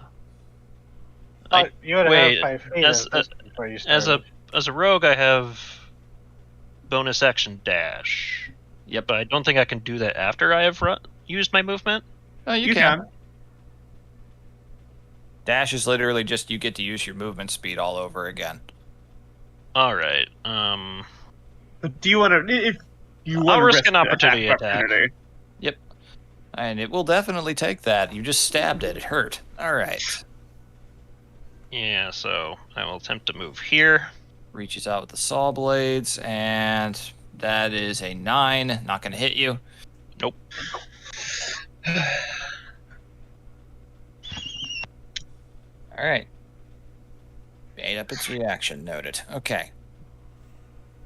Osmond's like, we could put out any fires later. And she pulls out a stone that immediately begins to heat up and melt in her hands, and forms a rough shape of a knife as I cast Oswind's Molten Knife. Fun. With advantage, because I had aid. Yep, with advantage. Unfortunately, that still does not hit. Oh, fuck! But you Ooh. still will have to roll the save. Yeah. So, Jeez, roll what's this again. thing's AC? Higher than you'd think. Okay. So, all right. So the 8 piercing does not happen. It sees that coming once again, seeming to sense the heat or the bright lights or something. Some mechanical nature giving it a hint as to its oncoming force, and it ducks out of the way. And dex save fails that, so it still takes the 8 All right. fire. You can see the singeing and the slight glow of the metal. Starting to look a little rough. Let me see. Yeah. And since it has eaten its reaction, I'm gonna run over here. Actually, no, she's gonna get in front of Clax. All right, cool. And she's got one more use of this. Bonus action, Blade Ward. All right. Noted. Once again, your skin maintains that rocky sheen. And she stands protectively in front of Clax. All right. Having realized that it is facing opponents that can strike and harm it, it keeps its saw blades out, kind of skittering around defensively. The eye in the center changes from red to yellow. That's a decent range there. All right. Mm-mm. Uh-oh. Oh, fuck. Oh, fuck. Yeah, that's easy enough. Okay. So for meta, that is a 23 to hit you. Oh, yeah. That It hits. fires back with a little beam of its own as a little arc of electricity shoots out. Mm-hmm. You take... All right. That is 10 points of lightning damage. Ooh. Oof. Big oof. Other one aiming at Rivy. Oh, fucker. A 21? Dang. Fuck! It would hit me, except I have a free use of shield, and I have a armor class of 16 because of, So 21. So it's a 21, so it would match. Aggressor, if it meets it, it beats it, unfortunately. Just, of course. So the shield just pops up, but it doesn't, do anything. All right. You take 6 points of lightning damage. And it only gets 2 of that attack around. What else can it do? Alright, it is...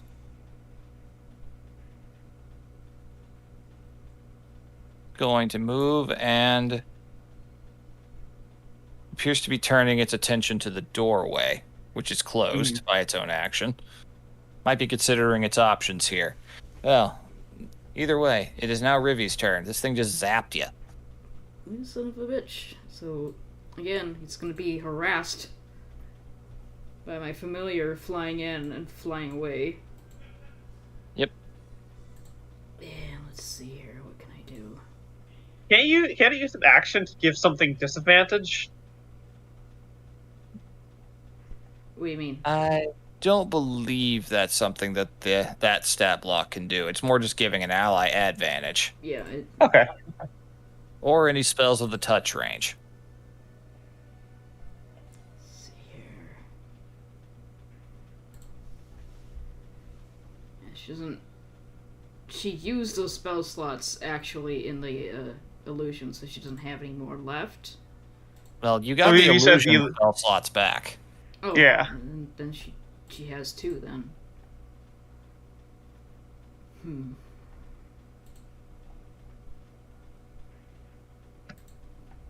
Guaranteed damage or And now I kind of want to stop it from leaving. yeah, guaranteed damage. There's one magic All right. missile. I have to roll that 3 times, right? 6, 8. Okay, noted. That's a pretty good hit for this. All right. Little bolts of hidden force I managed to eke out, each one putting little dents and dings in its armor plating as it's moving away. As it moves towards the door, attempting to pry it open, your little aphid familiar starts dashing around its face, just out of reach, like an angry bee. Just managing to keep it slightly distracted enough, but also just out of reach enough to where it can't get hit by the saws. And as it does, you manage to pop, pop, pop, and put 3 little dents into its hide. Or its hull, rather. Its chassis. And she points them out. There, hit there. And gives the aid option to whoever goes next, which is Slurp. Yes. Yep. So, with that encouragement, unless it's still your turn. Nope, that's it. She just. Alright, with that encouragement, a metal, prong tool will pop out of the goo, as Slurp keeps their tools on them, in them, and they fire off a firebolt at it. All right. So this would be at advantage. Hey. Oof. That hits. Nice. Good hit. Fire. 8 points. Nice. This thing's starting to look a little banged up. That's one too many zeros. What a nasty little bastard this thing is. Yeah. All right. Save. Anything else, Slurp? Save. Coming through? Yeah, Yep. I can hear you.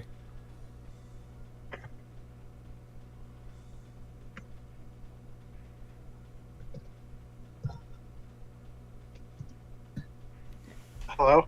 Hello. Hello. Yeah. I can hear you. Okay, so every time I'm trying to explain what I'm trying to do, I cut out apparently because I was trying to say I want to pull it with telekinesis. Ah, okay. So- I heard that. Okay, I did Same not hear that the thing, previous sorry. 2 times. I said that that was weird. I just, for whatever reason, it would not register. Either way, Strength so saving throw. Thank you, Discord. save DC 15. Let's see what he does. That is an 8. Nope. He is going to get pulled back. All right, once again, Yeah. leaving grooves. You're almost seeing like wood peelings coming up from the planks as he's being pulled back. It is fighting that pull as hard as it can, but it gets pulled away from the door. Away from it. All right, and now we are back up the round, unless you've got something else. Oh, that was all I got. All right, we're back up to meta. Fantastic. With it much closer now. A little bit closer now. Meta's going to do something that is very dumb for somebody who just took over half their hit points in a single blow. Meta's going to go over here. And taking her quarterstaff in both hands is like, I'm going to smack you now. Perish. Oh. Bunk. You hit it. Just you hit it. Doesn't seem like it really accomplished much. It accomplished nothing. Damn. All right. So I'm trying to see if there's anything else I could, in theory, do. Nope. You are, in theory, setting up flanking for the rogue. I am, in Yeah. theory, setting up flanking for the rogue. That's up to the rogue, though. Either way. Mm-hmm. That is turned, and Klax, you just saw clearly not somebody who's used to physical combat come in and just swing a stick at this thing, and it did not really do any effect. It is a very telegraphed move. Meta is clearly putting her life in danger.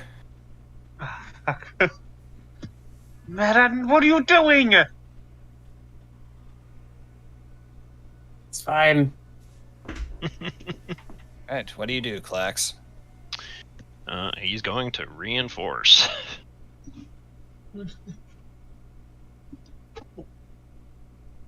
Get up behind this thing.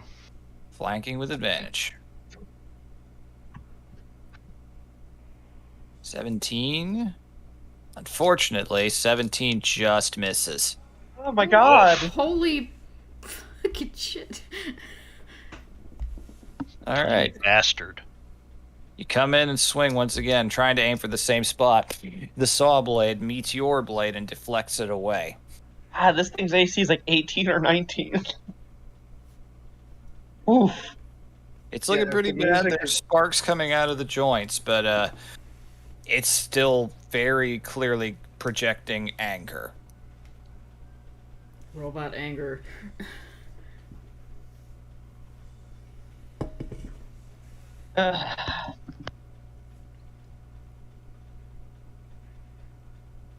All right. Is there anything else? Nope. Just gonna stay put. All right then. Alright. Oswin, your turn. Osmond's gonna run up here and get in front of it. And I need a dexterity saving throw. You got it. Which, that's a 6. I don't think that's gonna Aha! pass. That's a crate bonfire right under it. She just throws some more of that molten rock underneath of it and just, superheats it from underneath. Let's see. Okay. It, All right, cool. All right.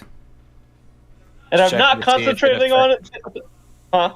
Just checking to see if that affected the environment. All right. If I concentrate on it, it will, but I'm not concentrating. You got it. Okay, so it takes 7 damage. All right, starting to look pretty rough. Some of the bits are glowing with molten rage now.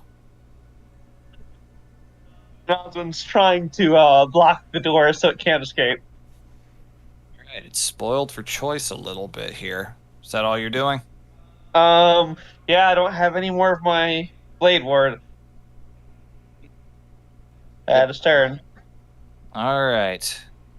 At this exact moment, it's trying to register which one is the bigger threat. First things first, I think it's going to swing. Let's roll for it. Rolls. First swing with its saw blades is going to be at Clax. That is a... that's a 10. Not going to hit. Second swing, nat 20. Damn. Okay. Saw blade comes at you. This At time who? managing to connect. It's Oh. again Clax. Fuck. Uh-oh. All right, you take 11 points of slashing damage as this Ah. thing really manages to dig into your thorax. Goddamn. Cox! Ah, fuck. This thing's And nasty. it is actually. And as it attempts to go in for a bite, that's an 11. That's not going to hit. Thankfully not. You manage to stab it into it. It goes after you, I'd say. Yeah. As it lurches in, you lean back from the wound and manage to get away just before those fangs try to get into your skin.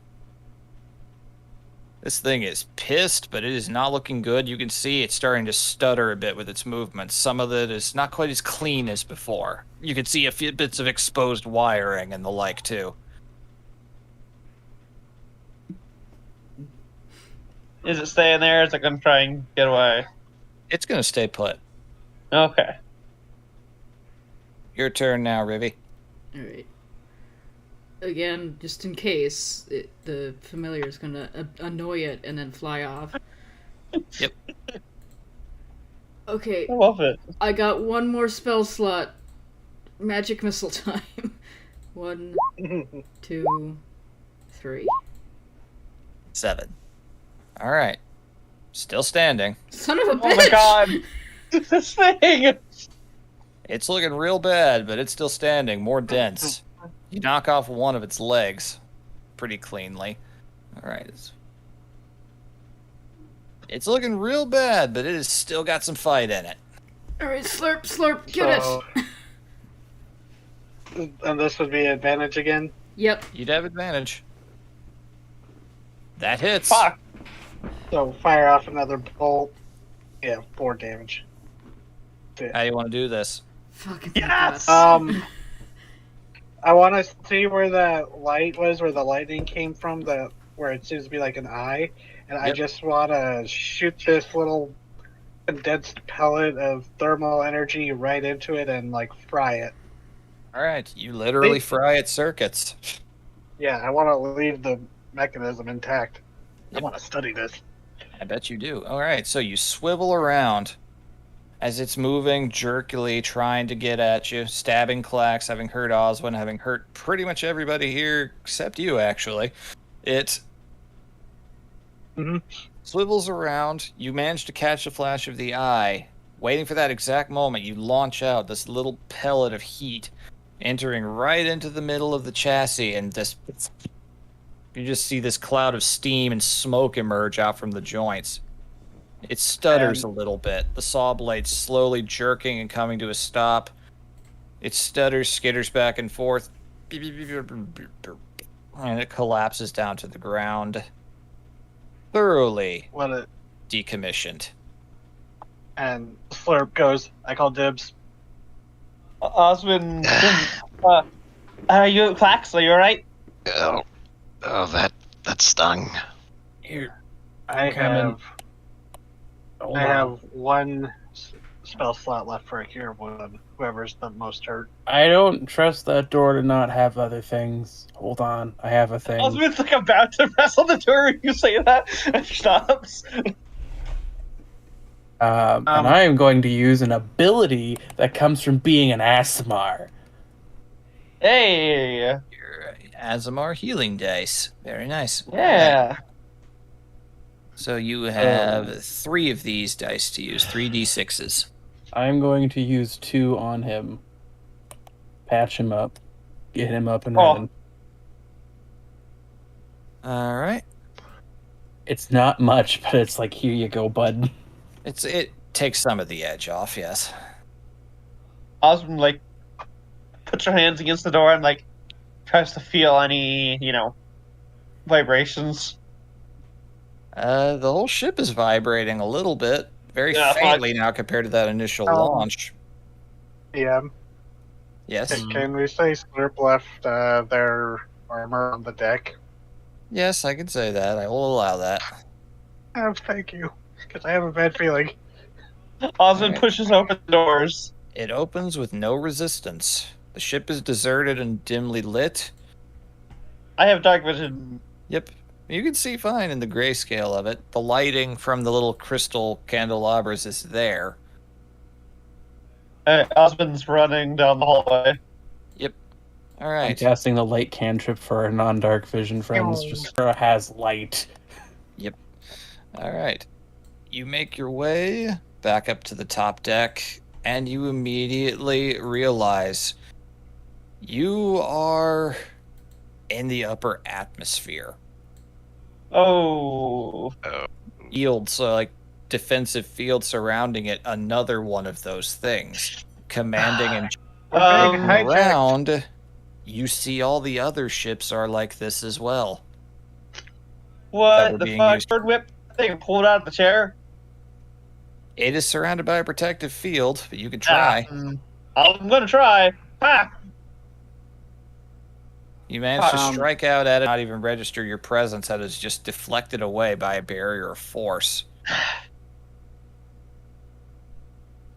So do we If think there's- this is part of the test? Or is No. this bullshit? I do not think This is a test. definitely not part of the test. This is very bad. She says, looking And at Slurp. the other ships. Do we see people on the other ships, or are they all just controlled by these They're a robots? fair distance away, so it's hard to tell for sure. But they appear to be deserted. But you can guess there were probably at least 1 or 2 more of those things on each of these ships. Fuck. Uh, Slurp goes. Meta. to You ooze could back make- into their armor. Slurp's just going, the school's being a heist. Well, magic folk, like, could you like use something like a flare? Osmond like runs over to the end and throws a bonfire down.